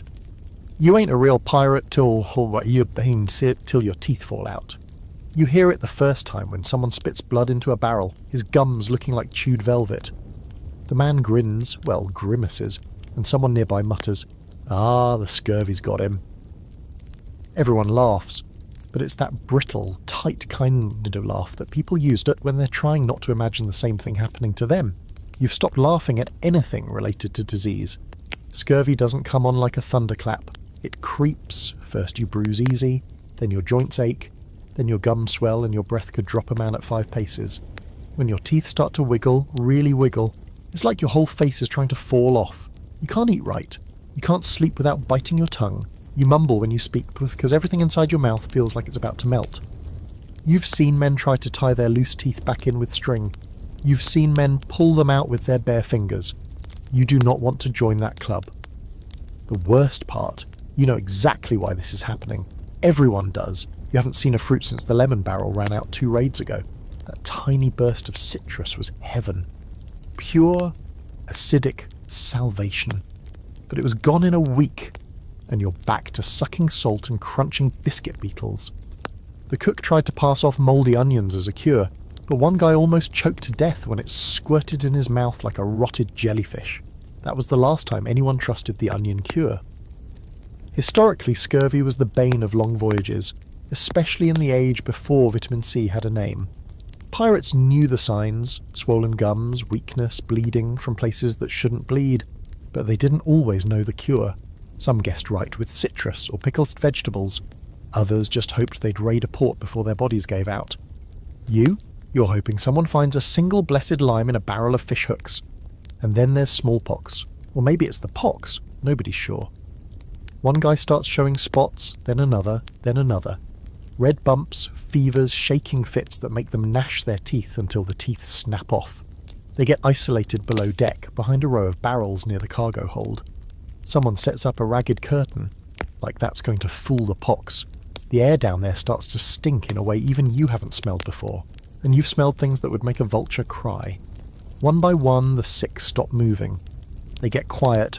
No screaming, no twitching, just still. Then after a few hours or maybe a day, their bodies are lifted in silence and slid off the plank with a single splash. No prayers, no coins over the eyes, just water. It hits you suddenly that there is no such thing as dying peacefully on a pirate ship. Every death is either loud and awful or quiet and suspicious. You can't get sick without someone eyeing you like you're contagious, like you might be the next reason they die. And if you are sick, you better hide it. A cough gets you side-eyed. A nosebleed gets you whispers. A bad fever? That's a rope around your ankle and a splash before nightfall. One night you wake up drenched in sweat. Your skin's burning, your legs ache, and your stomach is tight like someone's wounded up with a winch. You panic. You sick? Is it the pox? The scurvy? Something's worse? You stumble to the deck, gasp in the night air and retch over the side. A shadow passes behind you. No one says anything. That silence is worse than yelling. You don't know if you are being watched or measured. You start chewing on whatever you can find, dried seaweed, till a bitter bit of root someone insists is medicinal, even the white, tasteless pulp from the bottom of an old barrel. Anything to keep your teeth in your head. You've started dreaming about oranges. Not treasure, not gold, just a stupid, fat, juicy orange. You want to bite into it and let the juice run down your chin. You want the acid to sting your gums. You'd trade your hammock for one slice. Hell, you'd trade your sword. And then, one day, by some miracle, the captain announces you're stopping at a hidden cove to resupply. Not a port. Too risky. But a place known for fruit trees and fresh water. The crew cheers like children. You've never seen the grown men cry over a pineapple before. You see it now. As you approach the shore, the smell hits you first. Green. That leafy, humid scent of plants not yet rotted or salted. The crew practically sprints onto land. You're one of the first off. You run. Literally run. Into the trees, past the ferns, until you find a scraggly bush with something vaguely round growing on it. You tear one off. It might be a lime. It might be a mouldy potato. You don't care. You bite into it and weep. Actual, honest weeping. The juice burns your gums and tastes like a miracle. You pick a dozen more and shove them into your shirt. Others do the same, hooting like madmen, drunk on vitamin C and freedom. Of course, not everyone's lucky. By the time the ship leaves the cove, 2 more men have been buried. One from fever, one from a cut that turned black. The sea gives, and the sea takes. But you're alive. Your teeth are still in your mouth, barely. Here's a curious fringe fact. Some pirates believed that the pox was a curse passed by sirens. Sea spirits punishing men for plundering sacred waters. Sounds ridiculous, until you see someone covered in sores, babbling nonsense, and you swear you hear something whispering in the waves.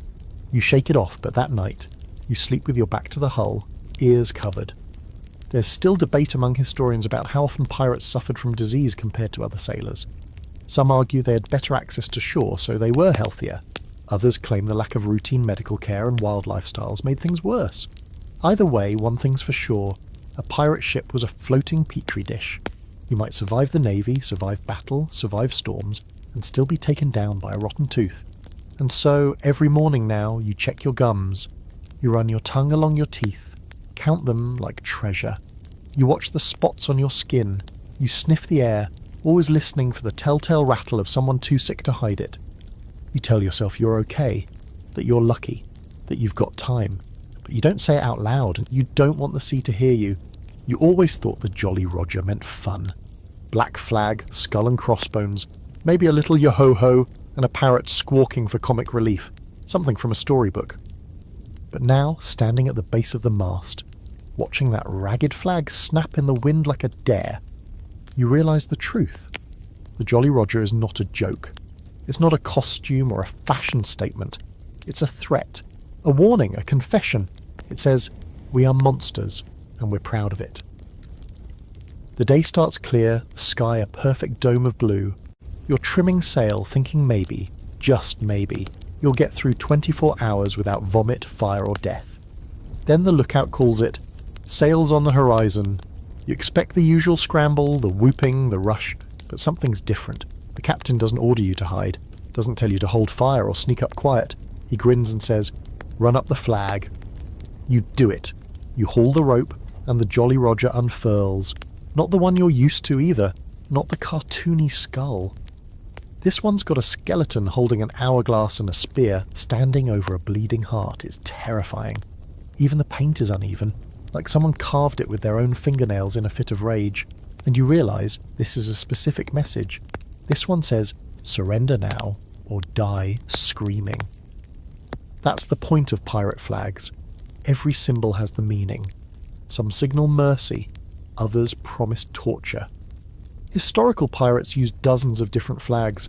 Hourglasses for time's running out, spears for we like violence, bleeding heart you for we enjoy watching you suffer. And the black background? That meant you might live if you surrender. Red meant no survivors. This flag is black, but there's a red smear across the skeleton's face that might just be old blood. The merchant ship you're pursuing sees it. You can tell by how they start turning, how their sails catch more wind. They're running. Your captain loves that. Says it makes the chase sweeter. The crew cheers like they're at a sporting event, not about to commit felony murder at sea. You stand back, clutching the rigging, trying not to look seasick or scared or both. And here's the nasty twist. The flag isn't just for them, it's also for you. A reminder, a contract. You sail under that thing, you agree to what it stands for, you become the monster. You're no longer someone who was forced aboard. You're not a victim anymore. You're part of the message. That shakes you more than the chase. When the ship's finally closed, the captain has the flag lowered halfway. You think it's a mistake until Elias tells you that's part of the show. Half-mast means we're mourning, Ryusma, he says. Usually for you. Sure enough, the merchant ship slows. You see people waving a white cloth. They are surrendering. No one cheers, not yet. You board with the others. The crew of the merchant vessel is lined up, shaking, eyes wide. Some have weapons, but they drop them quick. There's no fight in them. They've seen the flag, they know what it means. And still, just to make a point, the captain selects one man and has him dragged forward. We fly death, he says, so we have to mean it. The man is stabbed, slow and deliberate. Not killed, not yet. Just enough to show everyone else what's waiting if they don't behave. Blood splashes the deck. A few people weep. A child clings to her mother. You don't breathe. You don't move. You don't speak. Then, and only then, does the captain let the looting begin. Later you ask Elias why the show. Why the flag? Why the need to terrify? Fear, he says, is faster than gunpowder. If they're scared enough, they don't fight. No fighting means no blood, no damage. Clean job, clean loot. He pauses. And sometimes we just like the fear. You wonder if he means we or they. You hope it's they. Here's a quirky fact you won't find in children's books. Pirate flags were often customised on the fly. Some were sewn from old sails, others painted with tar, pig's blood or red wine. There's one story of a pirate who nailed his enemy's ears to a flag and hoisted it just to see if it'd flap right. Nobody remembers his name, but everyone remembers the flag. Some ships even carried multiple banners to swap out depending on their mood. There's some scholarly disagreement over how widely used the Jolly Roger really was. The image of the skull and crossbones is so iconic it feels universal. But some historians argue most pirate-equipped ships either use plain red or black flags, or no flag at all until the last second. The Jolly Roger, in all its stylised glory, might be more myth than fact. Doesn't really matter to you now. You saw one today, and it changed things. The merchant ship is stripped clean. Crates of cloth, tobacco, a few chests of silver. One passenger, a girl with red hair and a sword at her side, is invited to join the crew. She declines, politely. The captain smiles, says he likes her fire. She's allowed to leave, and you don't ask what would have happened if she'd said yes. You return to your ship. The flag is still up. Tattered now, the wind chewing at the corners. You stare at it as the sun goes down, thinking about what it's become. Not a banner, a confession, a dare, a mask you wear so long you forget your real face. That night, someone paints a new symbol on one of the sails, a crude skull with burning eyes. You ask who did it. No one answers. No one has to. It's just the ship announcing what it is now, and what you are too. You lie in your hammock, eyes open, the flag burned into your mind. You wonder what would have happened if the merchant crew had fought back. You wonder what kind of person you've become that you didn't stop the stabbing. You wonder if the Jolly Roger is flying inside your chest now, waving silently behind your ribs. Because here's the truth. The flag is more than fabric. It's a line. And you're on the wrong side of it now. There's a sound that always makes your stomach twist, no matter how long you've been at sea. It's not cannon fire, not even the kersim of splintering wood. It's quieter than that. It's the creak of rope being pulled tight, the kind that loops around wrists or ankles or a man's throat. It's the prelude to punishment. You hear it now, echoing through the stillness of the afternoon, and the hairs on your neck rise like sails in a squall. Someone's broken the code, again. This time it's simple. Theft. One of the newer crew, barely more than a boy, was caught trying to sneak a silver ring into his boot. It wasn't even a valuable one, just a little band from the last raid, probably worthless. But the captain made the rules clear. Loot gets divided fairly. Anyone caught skimming?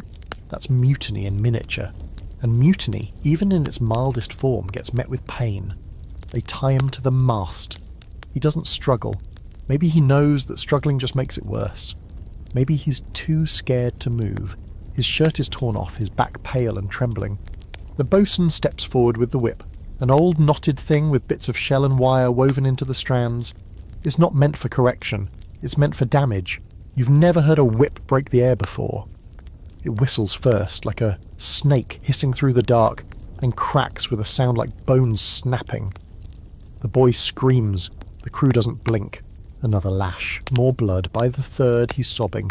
By the fifth, he's quiet, just breathing raggedly, eyes wide and distant, mouth moving like he's praying or cursing or both. You turn away. Not because you're noble, because if you watch too long, someone might think you enjoyed it.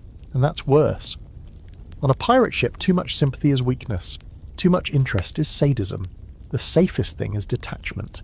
So you walk to the rail and stare out at the sea, pretending the salt wind stings your eyes. Pirates were brutal, but they weren't lawless. They had systems. Punishment wasn't chaos. It was ritual. Whippings, maroonings, beatings, even executions, all followed an unspoken code. You broke the rules, you paid, and it didn't matter if you were new or seasoned. The punishment was often public, a lesson to everyone else, not just to scare but to remind. A pirate crew couldn't afford freeloaders or liars. One loose thread and the whole ship unravelled. There's talk sometimes of a man named Holtz, no one knows if he's real, who supposedly tried to poison the captain for a bigger share. They say he was tied to the bowsprit, spread-eagled like a scarecrow, and left there through a storm lashed by rain and wind until his skin peeled like burnt parchment. When he finally died, they cut him down, not for burial, but to toss him to the sharks. Elias says that part's true. He claims he saw the sharks waiting under the hull. Some punishments are creative. A guy once drank too much grog, pissed in the water barrel and got caught. He didn't get flogged. He got silence. No one spoke to him for 3 days, no one handed him food or water, no one acknowledged his existence. On the 4th day, he cracked, stood on the rail and started yelling nonsense. The captain called him back down. He refused, then he jumped. The sea took him quietly. There's a fringe tale you hear one night during a game of dice, half-whispered between curses. A ship out of Nassau once punished thieves by sewing them into sailcloth and dragging them behind the boat. Not long, just enough to scrape the skin off. They called it the ghost tow. Supposedly, if you survived, they let you stay. You had to live with your skin half gone, but you got to live. That was the reward. Some historians argue that these punishments weren't as common as legends make them sound. They claim that pirate crews relied more on social pressure, voting and practical consequences, like docking shares or demotion. But those are historians sitting at desks, dry and safe. You've seen what happens when someone breaks the code out here. The lash is real. The bruises don't lie. Fear is a faster teacher than fairness. After the flogging, the boy is cut down. He collapses onto the deck, twitching. Someone hands him a dirty rag to bite. No one helps him up. He has to crawl below on his own. Whether he stays or jumps ship at the next port, no one knows. What matters is that everyone saw what happens when the rules get bent. The crew moves on. Lunch is served. Someone starts humming. A sea shanty like the mast wasn't just dripping blood 5 minutes ago. You clean your blade that evening, even though it hasn't seen use today. You do it because it's something to focus on. Something mechanical. One stroke, then another. Elias sits nearby, quiet as ever, running his fingers over the grip of his pistol like it's a talisman. Neither of you speaks. You've learned by now that the worst wounds aren't always from battle. Sometimes they come from inside, betrayals, whispers, quiet cruelty. There's no honour in watching someone bleed out for a ring. There's no pride in tying a man to a mast. But there's survival. And in pirate life, survival always wins. There's an eerie moment after nightfall. The ship rocks gently, moonlight slipping across the deck like spilled milk. You pass by the mast, and you swear you see the imprint of the boy's body still there, shadowed in the wood, like the ship remembers. Maybe it does. After all, she's seen more punishment than most prisons. And here's the part that keeps you up. You didn't stop it. You didn't speak up. And part of you knows, next time it could be you, maybe not for theft, but for failing in a raid, for getting caught sneaking extra water, for stepping on the wrong toes. Because out here, punishment isn't about justice, it's about control. And the whip doesn't care who's guilty, only who's next. Shore leave isn't a reward. Not really.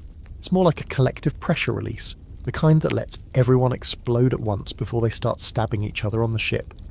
You hear the word, port, and the crew cheers like children who've been promised candy in a fist fight.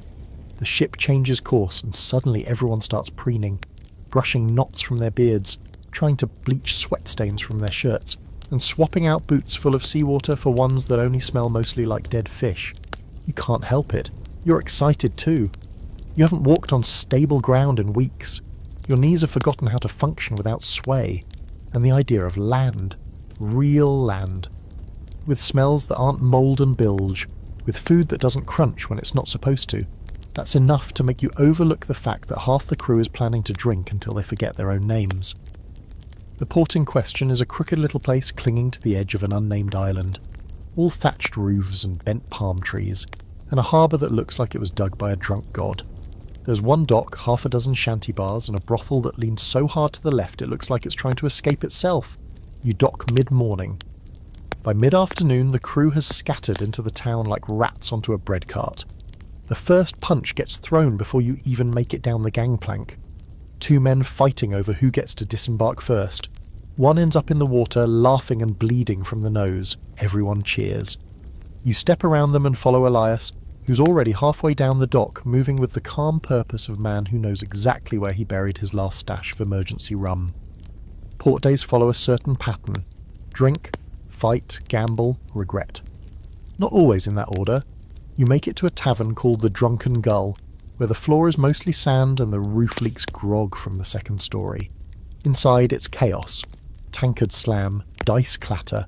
A man in the corner is playing a hurdy-gurdy with such intensity you suspect he's exorcising demons. You get handed a drink that smells like it was strained through a cannonball. You drink it anyway. By your second cup, things get hazy. By your third, you've arm-wrestled a man twice your size and won purely by sneezing mid-match and distracting him. By your fourth, you've lost your boot in a dice game. Not the pair, just the left one. You don't even remember taking it off. Historically, pirate ports were melting pots of debauchery. Nassau, Port Royal, Tortuga, names whispered with equal parts dread and delight. They were places where pirate ships could resupply, unload stolen goods, and more importantly, let their crews go wild. Tavern owners welcomed them for the gold, locals tolerated them for the chaos, and the pirates, they came for everything the sea denied them: food, flesh, and forgetfulness. You stumble outside around dusk. The air smells like fire, sweat, and sweet tobacco. Somewhere nearby, someone is being serenaded very badly. A man runs past with no pants. Another walks behind him, calmly holding the pants like a trophy. You turn and see Elias sitting on a barrel, feeding crumbs to a chicken he insists is named Morris. You don't question it. You're too drunk to spell chicken. The brothel is easy to find. Just follow the trail of broken glass and laughter. You don't go inside, but plenty of others do. You hear the creaking walls from the street, the moaning, the occasional scream. It's not all pleasure. Pirates often confuse lust with ownership, and not all encounters are consensual. That part never makes it into the sea shanties. You feel a little sick, and not just from the rum. Here's a bizarre little fact you overhear from a drunken sailor. There's a port where they train parrots to mimic coins clinking in a purse, just to lure pirates into gambling halls. Another sailor claims there's a house that lets you pay in teeth. Both men have black eyes. You don't doubt either story. Later, you sit in the sand outside a shuttered bakery, cradling your head. The stars are blurry, your stomach is a mutiny all its own. You hear a familiar whistle and look up to see one of your crewmates being chased by a mob. He's laughing. They're not. You decide not to get involved. A lesson you've learned well. If it's not your blood, it's not your problem. As the night stretches on, the streets get quieter. Fewer shouts, more groans. You pass by a man asleep with a chicken on his chest and 2 gold coins balanced on his eyes. Not dead, just hopeful. Someone plays a sad tune on a fiddle, the notes rising into the night like ghosts. You sit beside a barrel and finally throw up everything you've eaten in 2 days. It feels like freedom. Scholars debate whether shore leave was truly as wild as the legends say. Some argue the stories were exaggerated, tall tales passed around to make pirates seem more fearsome or more fun. Others point to official records from governors and merchants that describe drunken mobs, fires, and even full-blown riots. From where you're sitting, wiping your mouth with a sleeve that smells like fish and blood, it all feels pretty accurate. You wake the next morning on the deck of the ship. You don't remember getting there. Elias is next to you, holding Morris in his lap. "You bought him," he says, deadpan. "Said you wanted a conversation partner." Morris squawks and immediately poops on your leg. You nod, accepting your fate. The crew trickles back throughout the day, limping, groaning, bragging. One man's missing a finger. Another has a new tattoo that says freedom in backward letters. The captain counts heads, nods once and says, "Set sail." No one asks where. No one questions the decision. Shore leave is over, the sea calls. You haul lines with shaking hands and a pounding skull, knowing you won't see land again for weeks, maybe months. As the port fades behind you, someone starts singing. It's a slow song, not a cheerful one. A tune about death and salt and lost gold. The crew joins in. You hum along even though your throat feels raw. Morris flaps his wings and settles on a barrel. You're back at sea. And somehow, despite the bruises and the hangover and the suspicious pain in your right knee, you already miss land. Treasure. That's the word that got you here, right? Not freedom, not rebellion, not life on your own terms. Treasure. Shiny gold coins, glimmering necklaces, crowns from fallen kings tucked into velvet-lined chests. Every tale you ever heard growing up dangled that word in front of your face like bait on a hook. But now, after months aboard this cursed ship, after blood and bruises and chewing your own sleeve to stop your teeth from chattering through storms, you've realised a brutal truth. There is no treasure. Not the kind you imagined anyway. You're in the hold right now, helping Elias sort through your latest haul. The big score. A sugar bark seized 3 days ago, after a decent chase and an unimpressive fight. No one died, at least not on your side. And what did you risk your life for? Crates. Endless crates. Of sugar, molasses, cotton, tobacco. A warehouse on water. You dig through one crate looking for coins. Instead, your fingers sink into sacks of raw sugar so fine it clings to your sweat like flour. Sweet? Yes. Worth dying for? Definitely not. But the quartermaster is grinning. He's practically dancing among the barrels, because this apparently is real treasure. Sugar fetches a high price at the right port. Tobacco too, and cloth, especially if it's still dry, can be flipped for more rum and gunpowder than a pile of coins. You just stare at the sticky mess pooling in your boots and wonder what the hell you're doing with your life. Elias claps your shoulder. What? You wanted gold? He asks. This is gold, friend. White gold, sweet gold, gold you can eat. You resist the urge to throw a sugar sack at him. Historically, pirates rarely found the fabled chests of Spanish doubloons and cursed jewels that stories like to go on about. Most of the time, the loot was more practical. Barrels of food, tools, spices, medicine. Things a pirate crew could use or sell quickly before they rotted. Gold was rare, and when it was found, it was often in the form of trade bullion or coin mixed in with other cargo. Once in a while, a ship would stumble upon something glittery enough to make the legends real, but those were the exceptions, not the rule. And even when you do find coins, there's a catch. The moment they are in your hands, every man on board becomes a little twitchier, a little more watchful, a little more willing to slit a throat over a bad dice roll. Silver brings sharp tempers, gold brings murder. You've seen it happen twice already. Once over a gold necklace that turned out to be brass. Once over a coin that vanished in the night and later turned up in a boot. The wrong boot. But sugar? No one fights over sugar. No one gets stabbed over dried figs or indigo powder. That's part of the appeal, you guess. Safer cargo. Less stabbing, more boredom. And yet the crew still talks about buried treasure like it's real. There's always some guy with a whisper. I heard of a cache out in the Keys, sealed in iron. Black Sam Bellamy's hoard stashed in a cave only visible at low tide. A wreck near Tortuga, sunk with 30 chests of coin and one of bone. You don't know if they believe it or if the story's just too good to let die. One man, Weevil, who smells like he was born in a boot, swears he found a map once, sold it for a bottle of rum and a kiss from a toothless brothel girl, claims it led to a cave full of golden idols and goblets tall as a man's thigh. You ask why he sold it then, he just grins and says, maps are cursed. Best to be poor and alive than rich and haunted. That's another thing you've noticed. The richer the loot, the darker the stories. Everyone's heard of treasure with a cost. Chests that scream when opened. Gold that melts when touched. Ships that sank because their cargo wanted to stay buried. You chalk it up to too much rum and too many concussions, but part of you, some salty sleep-deprived part, wonders. There's a debate among historians too about whether pirates actually buried treasure. The popular image of X marks the spot and skeletons guarding hoards comes mostly from books, not reality. Only a few documented cases exist, like the infamous Captain Kidd, who may or may not have buried a stash on Gardiner's Island. Most pirates spent their loot fast. Booze, women, bribes, repairs. There was no point in saving when tomorrow you might be floating in the sea with half your face gone. Still, one of the gunners carries a scrap of oilskin with shaky writing and half a drawing. He says his father gave it to him, says it leads to the treasure, the one everyone dreams about. No one believes him, but no one laughs either. You help haul the cargo up to the deck where it's stacked and catalogued. A few sacks burst, covering the boards in sweet white dust. One pirate snorts a line of it as a joke and immediately chokes. The crew laughs so hard someone falls overboard. No one jumps in to help.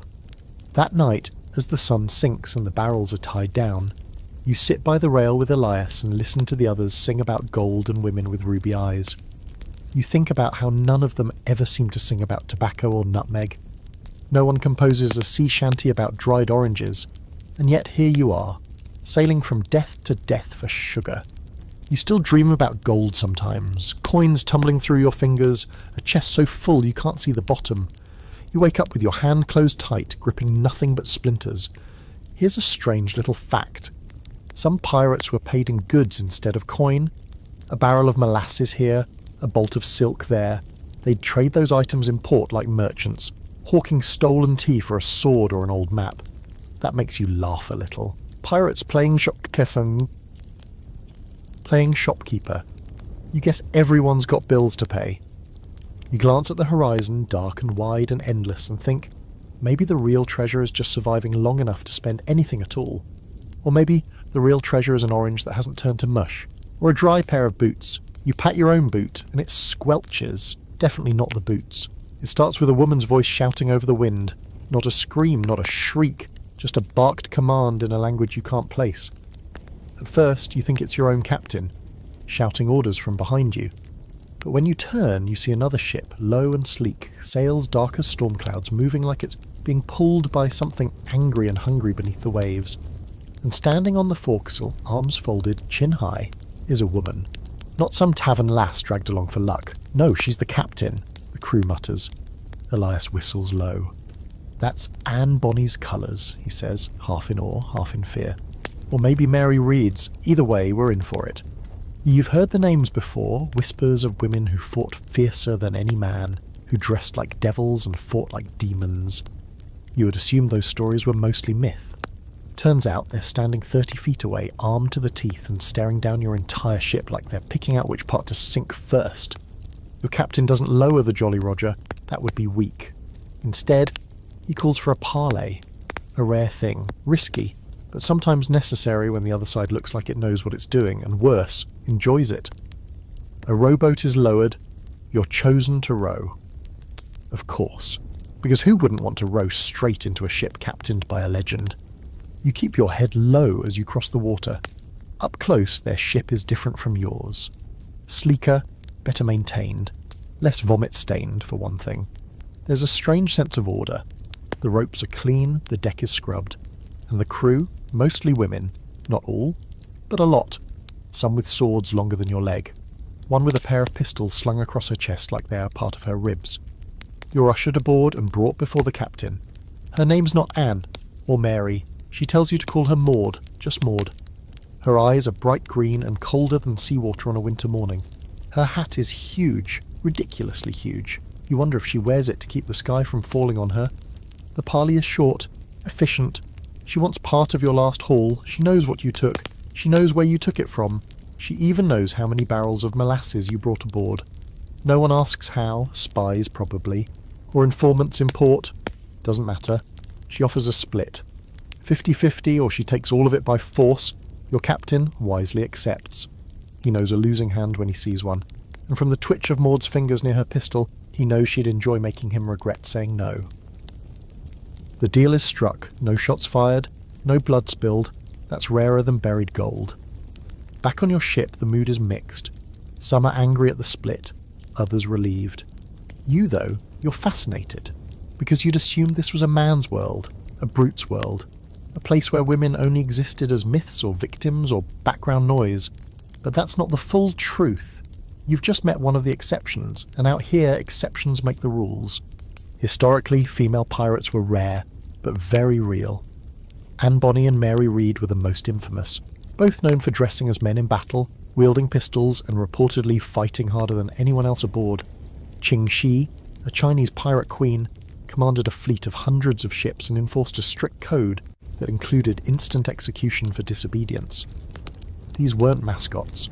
These were leaders, terror makers, rule breakers, and occasionally survival stories dressed in lace and steel. There's a superstition among sailors that women on ships bring bad luck, that they stir up storms and drive men mad. You've heard that one plenty. You've also heard the older sailors claim that seeing a woman aboard means the sea will soon take someone. But now you're wondering if that's just old fear talking. Because Captain Maud didn't look like bad luck. She looked like order, like danger, like exactly the kind of person who survives out here. Where survival means knowing when to trade barrels and when to slit throats. Not every pirate queen is famous. There are quiet ones. The cook's assistant on your ship, Mira, is said to have slit a Navy officer's throat during a boarding party and tossed his body into the sea with no one noticing. She rarely speaks, but everyone makes sure to be polite when she sharpens her knives. Then there's the oddballs. the musician with a third nipple who claims it's a lucky charm from a mermaid, the old man who believes his beard is haunted by the spirit of his dead wife, the carpenter who swears he once kissed Davy Jones and now can't eat shellfish without crying. These people aren't captains, but they're part of the fabric of pirate life, fringe characters, living legends. They keep things interesting and terrifying. One of them, Jasper the Mad, has a tattoo of a woman riding a shark on his back. He says it's Ching Shi, or his mother. He's not sure. Either way, he talks to her every morning before breakfast. You used to think he was insane. Now you're not so sure. There's an open debate among historians about how much power women really had in pirate society. Some argue they were rare exceptions, tolerated only because of extraordinary skill or force of personality. Others suggest that pirate life, being outside the bounds of traditional society, allowed for more freedom, gender included. A floating meritocracy where the only thing that mattered was what you could do with a blade and a bottle. You ask Elias what he thinks. He shrugs. Doesn't matter, he says. Anyone who can sail, fight, and not get killed is fine by me. Don't care if they've got a beard or a bonnet. You nod. Because honestly, he's right. A week later, you spot Maud's ship again on the horizon. She doesn't come close, just sails past, a black streak on the water. Her flag flies high, an hourglass above crossed blades. You wonder what message she's sending this time. A reminder? A warning? Maybe just a nod from one survivor to another. That night, you dream of standing at a ship's wheel, wind in your hair, a fleet behind you. In the dream, your voice is loud, your coat is long, and no one questions your orders. You wake up smiling, just a little, because out here, the sea doesn't care who you are, only whether you last. And Maud? She's still out there. You're eating cold fish off a rusty tin plate when you notice something odd. It's quiet, not calm. Pirate ships are never calm, but quiet in the way a room goes silent right after someone says something they shouldn't have. You glance up. Elias is gone, so is Whisper. The captain hasn't left his quarters in 2 days, and the quartermaster? He's been pacing the deck like a priest at a hanging. The crew won't meet your eyes. Something's off. And out here, off usually means someone's about to end up bleeding or on fire, or both. You ask around carefully, neutral questions. Seen Elias? Captain all right? You get shrugs and non-answers, a few scowls. One man spits overboard without looking at you. Finally, you catch Brody near the forecastle, nursing a cracked lip and a mug of what he insists is tea, but definitely smells like old socks and rum. He leans in close, low voice and says, "They're talking deals. Navy, maybe. Or the East India bastards." Deals? That's worse than mutiny. Pirates live outside the law, that's the whole point. But every now and then someone on board gets clever, or desperate, and starts talking to the other side. Maybe they offer up intel in exchange for gold. Maybe they sell out old allies to buy a pardon. Either way, it's treason, and treason doesn't go unnoticed for long. Turns out Whisper, who's been with the ship longer than you, disappeared during the last port call. No one saw him leave. No note, no fight, just gone. But someone found a sealed envelope in his hammock. Nothing written on the outside. Inside, a list of names. Yours is on it, so is Elias's, so is Brody's. The implication is clear. Someone is keeping tabs, selling out the crew one name at a time. Your hands go cold. It could be nothing. A joke, a warning, or it could mean that the next time you dock, someone's waiting with shackles and a gallows already built. The crew starts to fracture. People talk in corners now. Arguments bubble just beneath the surface. At night, hammocks are quieter, but not because people are sleeping. They're listening, watching. You keep your blade closer than ever and make a habit of sleeping with one eye half open. Elias finally returns one morning with a split lip and no explanation. You ask him where he went. He says, out. You don't press. But later, he slips you a folded scrap of paper with a single line written in charcoal. Trust no one below deck. You ask no more questions after that. The captain emerges the next day, looking older than you remember. Eyes sunken, jaw set. He orders a course change, away from the usual trade lanes. That's when you know he's scared. Whatever Whisper was doing, whatever deal was struck, it's big enough to spook the man who once laughed while being shot at. The captain says nothing about the note, nothing about the list, but the sails are tightened, the guns cleaned, and no one leaves their post. Then you notice the ship following you. It's subtle at first, as just a dot on the horizon. A merchant vessel, maybe. Then it gets closer, never gaining, never falling back, just there. You sail left, it follows. You slow down, it slows too, always out of cannon range, always watching. Some say it's a Navy spy ship, others say it's another pirate crew that knows about the list. A few whisper that it's Whisper himself, captaining a ghost ship with a hold full of your names and a crew of informants. That night someone sets fire to the water barrels. That's when things truly fall apart. Fire on a ship is nightmare fuel. Even a small flame can become a floating funeral in minutes. Luckily, it's caught early. The flames are stomped out, but the barrels? Gone. Cracked, smoking, leaking into the planks. You'll survive maybe 3 days without fresh water. The captain demands names. No one answers, so he chooses one. A man named France, too slow to deny it. Too drunk to fake innocence. He's tied to the mast. Accused of sabotage. He cries. Begs. Says he knows nothing. It doesn't matter. He's not punished. He's executed. You watch the crew swing from paranoia to relief to guilt in under a minute. Here's a fringe fact for you. Some pirate crews employed informants on purpose. Ships needed eyes and ears, especially on long hauls when tempers flared. The informant wasn't always punished. They were often protected, if they served the right master. Loyalty wasn't about morals, it was about survival. There's scholarly debate about whether pirates truly had organised spy networks among themselves, or whether betrayal was just part of the job description. Some records suggest pirates worked with local officials to tip off approaching Navy patrols. Others paint pirates as chaotic, isolated bands with no interest in long games. Your ship feels like both at once, wild and calculated, loyal and suspicious, a floating contradiction. You begin to suspect everyone, even Elias, even Brody. You trust no one with your food, your weapons, your secrets. You carve a little mark into the wall beside your hammock each morning, a tally of how many days you've stayed off the list. So far you're up to 4, then someone scratches a mark through your 3rd tally. Just one clean line. The next morning a new sailor is missing. No splash was heard, no note was left. His hammock hangs empty, swinging gently, as if someone climbed out and never came back. The sea looks calm, but you know better. The ship behind you is gone now, vanished sometime during the night. Maybe they turned back, maybe they were never real to begin with. But the damage is done, no one trusts anyone. And in a place like this, that's a kind of slow poison you can't bleed out. You sit on the deck, sleepless, sword in your lap, watching the waves for signs of movement. Elias joins you but doesn't speak. The silence between you is the only language that makes sense now. Behind you, someone coughs in the dark, someone else mutters about seeing a light on the water. You grip your blade tighter.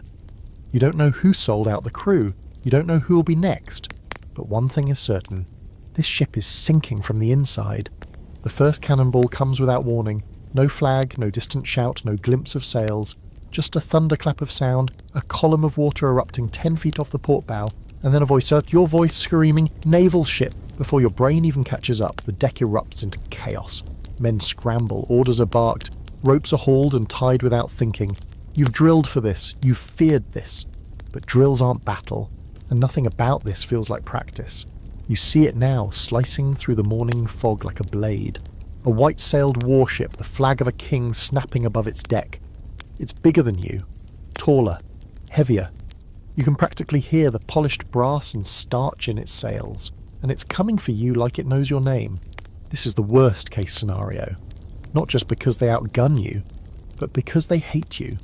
The Navy doesn't see pirates as criminals. They see you as a disease, something to be eradicated. You've burned their ships, stolen their goods, humiliated their officers. This isn't about justice, it's about revenge. The captain bellows for speed. You and Elias scramble to the rigging, hands roar as you haul sail. The ship groans as it leans into the wind, like even the planks know what's coming. Another cannon fires, this one closer. The splash coats you in sea spray. You don't look back. Looking back wastes time. Looking back gets you dead. But no matter how fast you move, the Navy is faster. Their hull cuts the water clean. Their gunners fire in organised rhythm. Boom, boom, boom. A deadly heartbeat. One shot grazes the stern, sending wood shrapnel flying. You hit the deck hard, arms over your head. When you rise, the world is louder and smaller and spinning. The next order comes, ready the guns. You've got fewer cannons, half your powder is damp, and one of the gunners has been blind in one eye since a drunken mishap involving grog and a torch. You're not hopeful, but you move anyway. That's what battle does. makes you move even when hope's already abandoned ship. The first pirate shot misses, the second hits. A lucky strike, one of the enemy's sails tears, flapping like a wounded bird. The crew cheers, but it's short-lived. The Navy fires back with a full broadside. You feel the impact in your teeth. The ship rocks like it's trying to throw you off.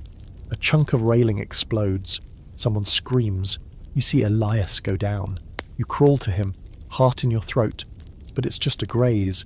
His arm is bleeding, but he's breathing. You drag him behind a barrel as another volley shrieks overhead. Historically, Navy ships had advantages pirates couldn't match. Better weapons, more men, sturdier hulls. Pirates relied on speed, surprise, and fear. But when those things failed, it was like fighting a lion with a stick. Especially in later years, as piracy became more of a hunted practice and less of a tolerated nuisance, governments poured resources into chasing and exterminating crews like yours. And some naval officers made it personal. There's no romance here, no clever tricks, just brute force. The two ships circle each other like animals, teeth bared, blood in the water. Your captain tries to outmaneuver them using every trick he knows, sudden turns, faked retreats, surprise broadsides. But they are not fooled. They've seen it all before. They answer every trick with a wall of iron and fire. And then they close the gap. Grappling hooks fly. The worst kind of fight begins, the boarding. The enemy swarms your deck, uniforms stained with smoke, sabres raised. It's chaos, screams, steel, blood. You see men fall, some from wounds, others overboard. You find yourself locked in combat with a man twice your size and only win because he trips on a loose plank and you stab him through the gut as he falls. You don't feel heroic. You feel sick. Elias is fighting near the foremast, his face twisted, his shirt soaked in blood. Not all his, maybe not even mostly his. He's still on his feet. So are you. That's what counts. You don't know how long the fight lasts. 10 minutes? An hour? Time breaks apart in battle. What you do know is the tide turns, just barely. The Navy captain is wounded. His men falter. Your quartermaster roars like a beast and leads a countercharge that pushes them back across the gangplank. One pirate drops a torch on their deck before they retreat.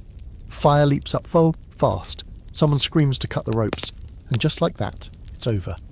The Navy ship limps away, burning slowly, smoke curling like ink across the sea. Your ship is battered, torn, bleeding from the seams. You've lost 4 men, 2 more are dying. The deck looks like a butcher's table. You sit down hard back against the mast. Blood on your face, your fingers twitching like they've forgotten they're attached. Elias drops beside you. His arm is bound with a strip of someone's shirt. He doesn't speak. Neither do you. And here's the eerie part. After the Navy flees, the sea goes completely quiet. No wind, no gulls, just the crackle of burned wood and the groans of the wounded. It feels wrong, like the ocean is waiting to see what you'll do next. Here's a fringe fact. Some pirates believe the Navy used spies to mark ships with cursed symbols before an attack. Tiny knots of red thread tied into the rigging, ashes smeared across the mast. You think that's nonsense, until you see a red stain near the helm that wasn't there yesterday. There's scholarly debate about just how effective pirate resistance was against Navy forces. Some argue pirates avoided conflict whenever possible, knowing they were outgunned. Others claim successful pirate crews often defeated Navy ships through cunning and speed. Today your crew won. Barely. But the cost? It shows on every face. That night, a silence falls over the ship. No songs, no games, no toasts. Just the sound of repairs and shallow breathing. You lie in your hammock, every bruise pulsing like a drumbeat, your hands still coated in blood. Some of it's yours, some of it isn't. You should feel proud, but all you feel is numb. And somewhere out there you know another ship is coming. Bigger, better, meaner. 'Cause the Navy never forgets. They catch you while you're sleeping, not during battle, not during a storm or raid, just a quiet, still night when the sails are full and the sea is flat as polished glass. You'd almost started to believe the worst was behind you. You were wrong. It starts with a whistle. Not a shout, not a bang, just a whistle, low and slow. Then the sound of boots on the deck, too many to count. By the time you're fully awake, your wrists are bound and there's a sword tip hovering near your throat. The man holding it has that clean, stiff look only Navy officers seem to pull off, like someone ironed him into his uniform. Behind him, more soldiers swarm the ship, weapons drawn, expressions stone cold, no fight, no warning, just capture. You're dragged up onto the deck where the rest of the crew's already assembled, lined up, tied and silent. Elias is there, kneeling with blood on his temple. The captain stands in the middle, arms behind his back, jaw clenched, eyes locked on the officer like he's memorising every wrinkle in the man's smug, pale face. A trap. Of course it was. Whisper. The list. The ship that trailed you for days. This wasn't a random patrol, it was a plan. You feel stupid for not seeing it sooner, angry at yourself and terrified. They make you kneel. The officer reads a proclamation in a bored nasal voice, something about piracy, treason, theft of crown property, disturbing the peace of civilized waters. You catch the words to be tried and hanged in accordance with His Majesty's law. The crew listens in stunned silence. One man starts sobbing, another laughs long and hollow. You just stare at the deck and try not to throw up. Pirates didn't always die in battle. Capture was common. Navy ships could outrun you, outgun you, and sometimes outsmart you. When they took you alive, it wasn't for mercy. It was for the theatre. Public trials, public hangings, a reminder to everyone watching that the crown had teeth, and they knew how to use them. You're loaded into a navy brig the size of a merchant's outhouse and twice as filthy. They cram you in with 10 other men, shoulder to shoulder, ankles chained, air thick with sweat and piss. It's dark. No windows, no airflow, just the occasional creak of the hull and the stink of fear. The next few days pass like molasses. Time slows, then stops, then starts crawling backward. You sleep in bursts, hunched over your knees. You eat hard tack that tastes like sawdust and iron. You drink water from a wooden cup with someone else's teeth marks on it. You try to speak to Elias, but they've separated you. Everyone looks the same in the dark, tired, bruised, haunted. There's a rumour spreading, the Navy's taking you to Port Royal, the big one, gallows tall enough to be seen from the sea. They like to hang pirates in batches there. Makes for better crowds. You hear someone say they once hanged 6 men in a row and left the bodies up for days. Someone else says they dipped them in tar first. Keeps the birds away. You ask the man beside you how long the trip will take. He just mutters, "Too long for the lucky ones, not long enough for the rest." You try to remember every step that led here. Press-ganged onto a ship, flogged for nothing, starved, betrayed. And somewhere in there, you became something worse. A pirate, a thing to be caught, tried, displayed like a butcher's prize. You think of the townsfolk who'll come to watch. Parents holding up their kids to get a better view of your neck snapping like dry wood. You think of Elias, of Brody, of the boy who was flogged for stealing a ring. You wonder how many of them will make it to the trial. You wonder if you even want to. Here's a strange little fact. Some pirates, when captured, confessed to crimes they hadn't committed, just to sound more impressive. They wanted to go down in history, be remembered as legends instead of losers. Others begged, pleaded, wept for mercy, swore they were just passengers, forced aboard. Some even were passengers. Didn't matter. If you were caught on a pirate ship, you were guilty by proximity. One night a guard stops at your cell and mutters, "You've got a visitor." You're hauled to a tiny room where a man in powdered wig and ink-stained fingers waits with a stack of papers. He's a scribe, wants your statement, your confession. He's offering a deal, sort of, cooperate, name names, and maybe, just maybe, you get a stay of execution. Maybe even a pardon. You stare at him for a long moment. Then you smile and ask, "You got any oranges?" He does not find that funny. There's scholarly debate about how many pirates actually went to trial and how many were just executed on the spot. Some sources say trials were mostly for show, foregone conclusions with scripted outcomes. Others suggest some pirates were granted clemency if they turned informer or agreed to hunt other pirates. You don't know which version is true, you're not sure it matters anymore. The ship rocks hard one night. Bad weather maybe. A few guards stumble, one drops a ring of keys near your cell, and for one impossible second the world holds its breath. But no one moves, not you, not the others. You're all too tired, too broken. Even freedom doesn't look like salvation anymore. Just a longer delay. You spend the rest of the night staring at the ceiling, which is just black wood and dripping condensation. Every creak sounds like a noose tightening. Every splash sounds like a final breath. The next morning you see land, and beyond it, the gallows. The docks of Port Royal smell like brine and rot and something faintly metallic. Maybe blood. maybe just the iron chains locked around your wrists. You're marched off the ship with the rest of the captured crew, single file, boots dragging, manacles clinking in rhythm like some perverse sea shanty. The townspeople are already lining the streets. Some spit, some stare. A few actually cheer. You can't tell which is worse. Port Royal was once the most wicked place in the New World, a pirate haven, a paradise of sin and rum and poorly made decisions. But now, it's the Crown's gleaming example of order. Cleaned up, smoothed out, purged of its pirate soul and replaced with gallows lawmen and preachers who speak with the same authority as cannon fire. You feel it immediately. That smug, suffocating sense of righteousness. The kind that doesn't just want you dead, it wants you erased. You're told your trial is scheduled for the next morning, quick and efficient. They don't want pirates rotting in their cells, they want them swinging in the sun.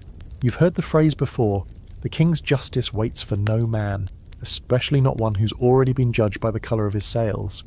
That night, you and Elias sit against the wall silent at first. Then he says, "You think they'll let us say anything before?" You shrug, probably, a few words, some dramatic gesture. Something to remind the crowd that you're not just meat. Elias nods like that's enough. Then he laughs, low and bitter. "I always thought I'd die at sea, not on a stage." You don't know what to say. Neither of you sleeps. The trial is more of a performance than anything else. The courtroom's packed. Journalists, locals, officers in spotless uniforms. They call your names one by one, and each of you gets the same treatment. Charges read aloud like scripture, a quick nod from the magistrate, and then a moment to plead. You say not guilty just to say it. So do most of the others. One man screams that he was never a pirate, that he was kidnapped and forced to scrub decks. No one believes him. The judge doesn't even blink. The prosecution reads a list of your crimes, some true, some exaggerated, some you're pretty sure someone else did entirely. There's no jury, just the gavel, the judge, and the sentence already waiting behind his teeth. You glance at the crowd and see no sympathy, just curiosity. Hunger. They want a spectacle. They came for blood in daylight. Historically, pirate trials were public events, part deterrent, part entertainment. Records show gallows packed with spectators, children eating sugared fruit as men swung. Sometimes ministers were brought in to pray with the condemned.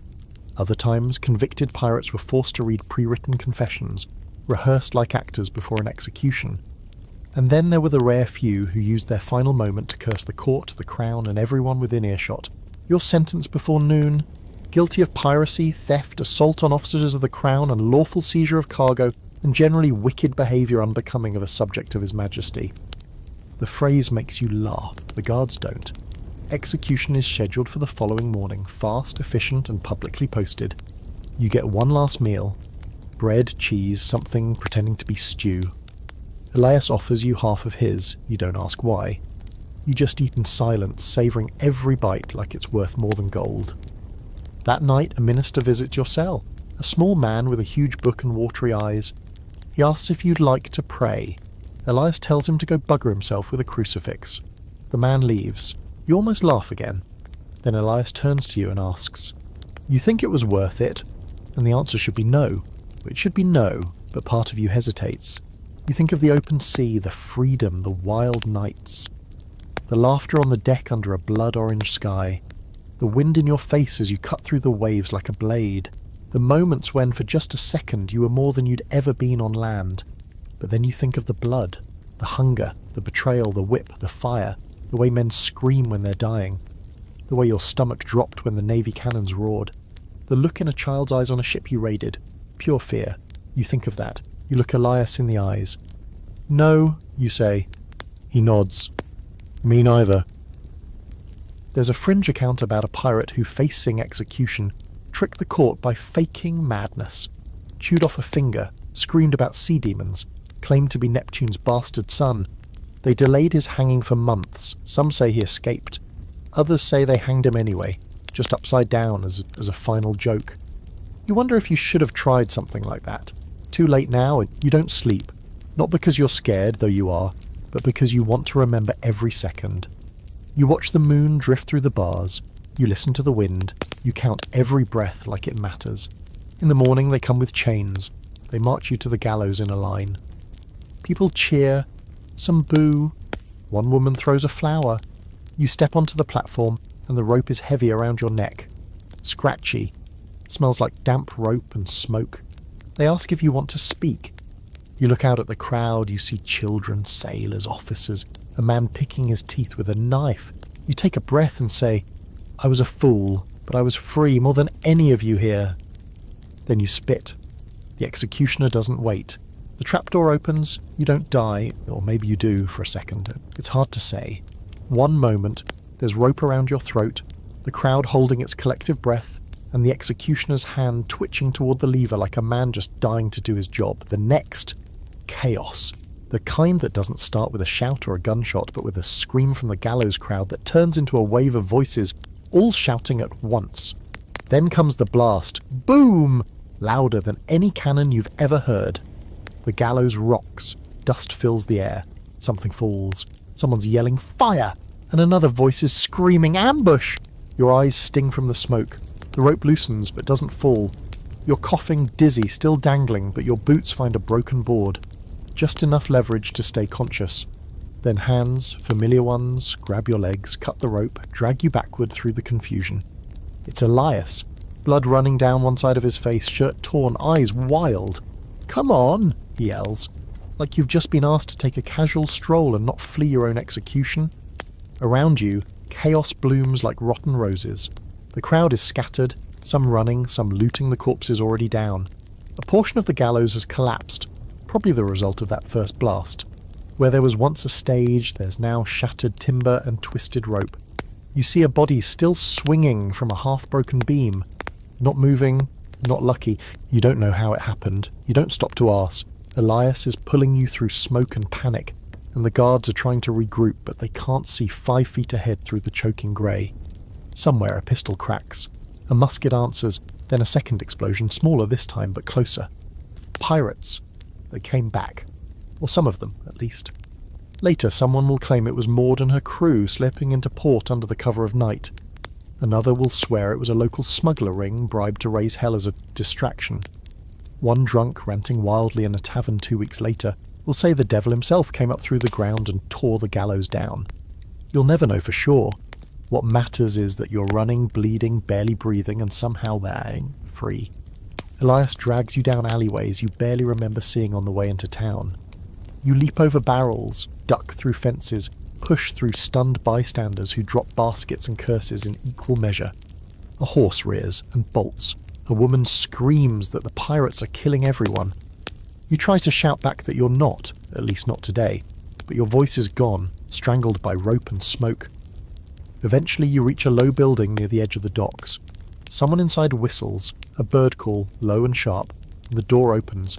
You tumble inside and collapse. You think you might pass out. Elias slaps your face lightly. "No dying," he mutters. "Not yet." Inside, there are others. Fugitives like you, some in navy gear, stolen and bloodied.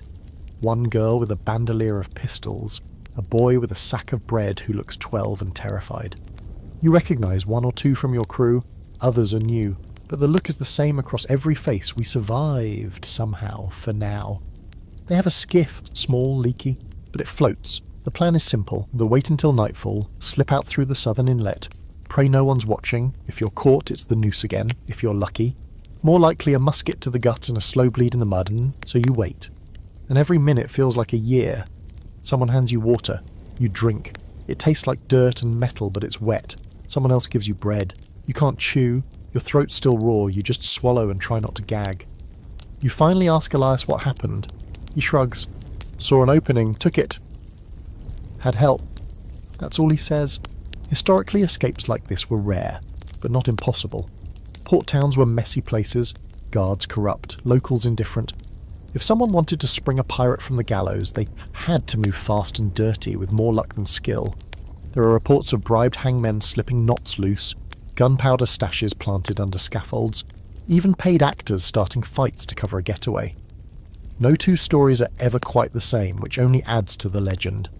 Here's a weird little fringe fact. One pirate, John Halfjaw Hawkins, allegedly escaped hanging by biting through the rope with his teeth. Took 3 tries, broke 2 molars, and still had to fight his way out of the square. He died later that week in a bar brawl over a spoon. You think about that and wince. At least your teeth are intact.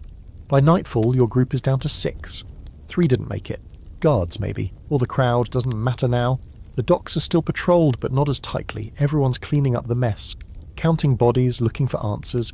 You stick to the shadows, knees buckling with every step. The rope burns on your neck, itch like fire. Elias helps you into the skiff and you push off. The water is silent. Too silent. The kind of self-tender that screams in your ears. You row with shaking arms, muscles screaming, praying to a god you never believed in. Behind you, Port Royal smoulders quietly under moonlight. Gallows hanging empty. For now. You make it past the rocks, past the bay, and then, just like that, you're at sea again. Free. But not safe, not yet. The ocean doesn't welcome you back. It tolerates you, maybe. A sullen host allowing an unwanted guest to sleep on its floorboards just until sunrise. You and Elias drift in that leaky skiff for the better part of 2 days, with nothing but a sack of mouldy hardtack, a flask of brackish water, and the occasional gull that swoops overhead like it's considering pecking your eyes out. You take turns rowing and bailing. Elias jokes that you've officially earned the worst spar experience in the Caribbean. You try to laugh, but it comes out as a rasp. Your throat still burns from the gallows rope. There's no plan, no destination, just water and sky and that distant sound in your ears that might be the wind, or your heartbeat slowly unravelling. By the 3rd day, the sun is relentless. It drills into your scalp like it's trying to find your thoughts. The salt crusts on your skin. Your lips split. You start seeing things. A sail on the horizon. A ship's bell. Elias telling a joke that turns into a hymn. You sleep in minutes, half aware, one eye open, hand still clutching a knife out of habit. Not fear. You're past fear now. What's left is reflex. On the 4th day, a ship appears. Real this time, low in the water. Fast, no colours flying. Your heart lifts, then sinks. Could be pirates. Could be slavers. Could be the same damn Navy patrols you just escaped. You don't wave, don't shout, just sit there, holding your breath while Elias squints into the sun and mutters, "Better to die on deck than in this bathtub." They see you. Of course they do. The ship swings toward you like a predator who's just spotted dinner with legs. You hear shouting, ropes, orders. A grappling hook clinks into the side of the skiff and drags you in. Men haul you aboard, rough hands, sharp eyes, one pokes you in the ribs. You flinch, he laughs. Then a voice you recognise says, "Drop that one. He's with me." Maud, of course it's her. She appears at the rail like a ghost conjured by sheer exhaustion. Coat dark, boots polished, hat even more ridiculous than you remember. Her expression doesn't change. Not warmth, not surprise, just calculation. "What happened to the gallows?" she asks. You swallow. "Didn't take." She smirks. "Lucky you." They feed you, bathe you, let you collapse in a real a hammock technically, but it feels like heaven. For a while all you do is sleep and wake and sleep again. Elias tells the story of your escape over and over, each time with more flair. You don't correct him, you're too tired to be humble. Eventually Maud invites you to her quarters. It's not fancy, just neat. Charts, knives, a bottle of something aged and amber. She pours 2 fingers into a tin cup and slides it to you without a word. You drink it without asking what it is. It burns the pain out of your throat for the first time in days. "You two," she says, gesturing to you and Elias, "have a choice." You raise an eyebrow. Elias just groans. "I can drop you at Tortuga," she says, "or I can keep you aboard. We've room. You've got 7 skills, and I prefer crew who've stared at a noose and come back swinging." It's tempting. A ship, a job, a second life. Not much to think about, really. But part of you wonders, what's the point? You've been a pirate. You've starved and fought, bled, killed, wept. You've seen men gutted for lies and hanged for truths. You've buried friends, betrayed strangers. You've lived a life most people fear in stories, and you barely lived through it. Do you go back? Do you start over? Or do you stop? That night you sit on the deck alone, the sea stretched out like a road you can't decide to walk down again. The moon is full, the air cool. Behind you, Maud's crew sings quietly, not drunk, not wild, just there, steady, alive. Elias sits beside you. He smells like salt and rum and whatever bruised herbs they use as soap on this boat. "So," he says, "what do we do now?" You shrug. The same thing we've always done. He laughs. Which is what exactly? And you say, keep not dying? That gets a real laugh. A tired one, but real. Historically, some pirates did get second chances, pardons, new ships, new names. Some returned to sea, some retired quietly. Others couldn't stay away and died trying to relive their old glories. The cycle never really ended. It just moved forward. There's a fringe story about a pirate who faked his death at Port Royal, married a widow in Barbados, and spent the rest of his life baking bread. Another tale tells of a woman captain who sailed under a new name for 20 more years before vanishing with her entire crew into a fog. Legends. Half-truths. You wonder which version you're stepping into now. Maud lets you stay. No ceremony, no welcome speech. Just a new hammock, a fresh blade and a nod. That's how it works. You're part of the ship now again, but you're not the same. And the sea, as always, is watching. You start calling it the quiet life, but only in your head, and only with the sort of bitter sarcasm that comes from surviving things that should have killed you twice over. Life aboard Maud's ship isn't easy, but it's a long way from the chaos of your last crew. There's no whip crack echoing off the mast. No gambling brawls that end in blood. No stench of rot beneath the deck. Maud runs a tight ship built on rules and respect, and you almost don't know what to do with that. Almost. Your new job is maintenance. Ropes, sails, wood patches. Things you can do quietly away from most people. Elias is still there, of course, now the ship's unofficial quartermaster, though he insists his real job is supervising rum allocation and moral support. The crew likes him. They're wary of you at first. You're the ghost who escaped the noose. You're the one who saw the inside of a navy gallows and walked away. That makes people nervous. Superstitious. Curious. Eventually the stares fade, replaced by something else. Nods. Jokes. Half-shared meals. It's not trust, not yet, but it's close. Weeks pass, then months. You raid a few ships, nothing big. Maud prefers targets with minimal resistance, small merchant sloops, privateers who get too bold. Her goal isn't gold, it's survival.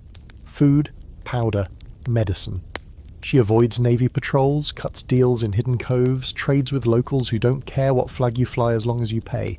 It's less adventure and more logistics. Still, it keeps you afloat. And alive. One night you dock in a tiny port on an unmarked island, just huts, a dock, and a man who sells rum by the barrel. It's your first chance in months to stand on land. Your legs feel like jelly. You nearly fall on your face and Elias laughs so hard he drops his pipe in the sand. You wander into the village and buy a sweet orange with a copper coin.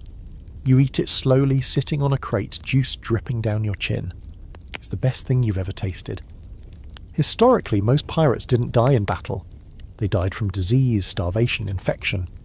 Even successful crews often met their end from a scratch that went septic or a rat bite that turned feverish. You think of all the ways you could have died. Famine, hanging, drowning, fire, gunshot, betrayal. You wonder how many more are waiting. Maud calls a meeting on deck that night. A vote. She's got word of a potential prize, a treasure ship out of Havana, heavy with silver, bound for the Spanish Main. Big risk, big reward 'em. Everyone gets a say. You vote yes, not because you care about the silver, but because part of you wants to feel alive again. To remember what it was like to grip a blade with purpose. The raid is brutal. The ship is guarded. Not by soldiers, but mercenaries, hardened men with cruel smiles and no fear. You take one down by tackling him into the hold, the two of you rolling through gunpowder barrels and broken crates. You don't remember the killing blow, just blood, screaming, and then silence. In the end, you win. Barely. You take the ship, you get the silver. But you lose 4 men. One of them is Elias. Shot through the gut while covering your retreat. You drag him to the deck, screaming for help, but you know. He looks up at you, eyes wide, and says, "You still owe me for that orange." Then he dies. No final speech, no last breath sighing through poetic lips. Just that, and gone. You bury him at sea with the others. Maud says a few words. You say nothing. You can't. Your throat is closed, your eyes are dry, and everything inside you feels like it's caving in. That night, you sit at the bow with Elias's pipe in your hand. It doesn't light anymore. You keep it anyway. There's an old belief that if you die at sea, your soul stays with the ship. You're not sure if it's true, but you swear you hear his laugh sometimes when the wind's just right. Here's a final strange fact. One pirate captain, after losing his entire crew in a storm, sailed alone for 2 years talking to ghosts. People called him mad, but they also say he never lost another battle after that. Sometimes madness is just grief wearing a different coat. You stay aboard Maud's ship for another year. You get stronger, quieter, more respected. One day she asks if you want your own command, a sloop of your own, crew, compass, Horayad. Freedom. You say no, not because you're afraid, but because you finally learned that freedom isn't found at the helm of a ship. It's found in surviving long enough to choose what happens next. Eventually, you dock at an island far from any navy patrol, far from ports that whisper your name. You disembark. Maud watches without question. She nods once and says, "Don't die stupid. You promise you'll try. You live in a hut near the water now. You fix boats, tell stories, eat fruit. Sometimes someone asks about the rope scar on your neck. You just say, 'It's from when I tried to kiss a navy girl.' That usually gets a laugh. At night you walk the beach. The sea calls, like always, but this time you don't answer. You've had your fill. And that, dear friends, is the story of your horrible, cursed, sweaty, sea-sickened, blade-scarred life as a pirate. You didn't die at sea, or in battle, or on the gallows. You died and came back and kept moving, one splintered day at a time. That's not glory, that's survival, which, in pirate terms, is the same thing. So if you're still awake, congrats. You just lived through something most people wouldn't survive 10 minutes of. If your pillow now feels extra soft, that's because you've earned it. Now close your eyes, breathe in deep, and drift away like a stolen ship into a moonlit cove.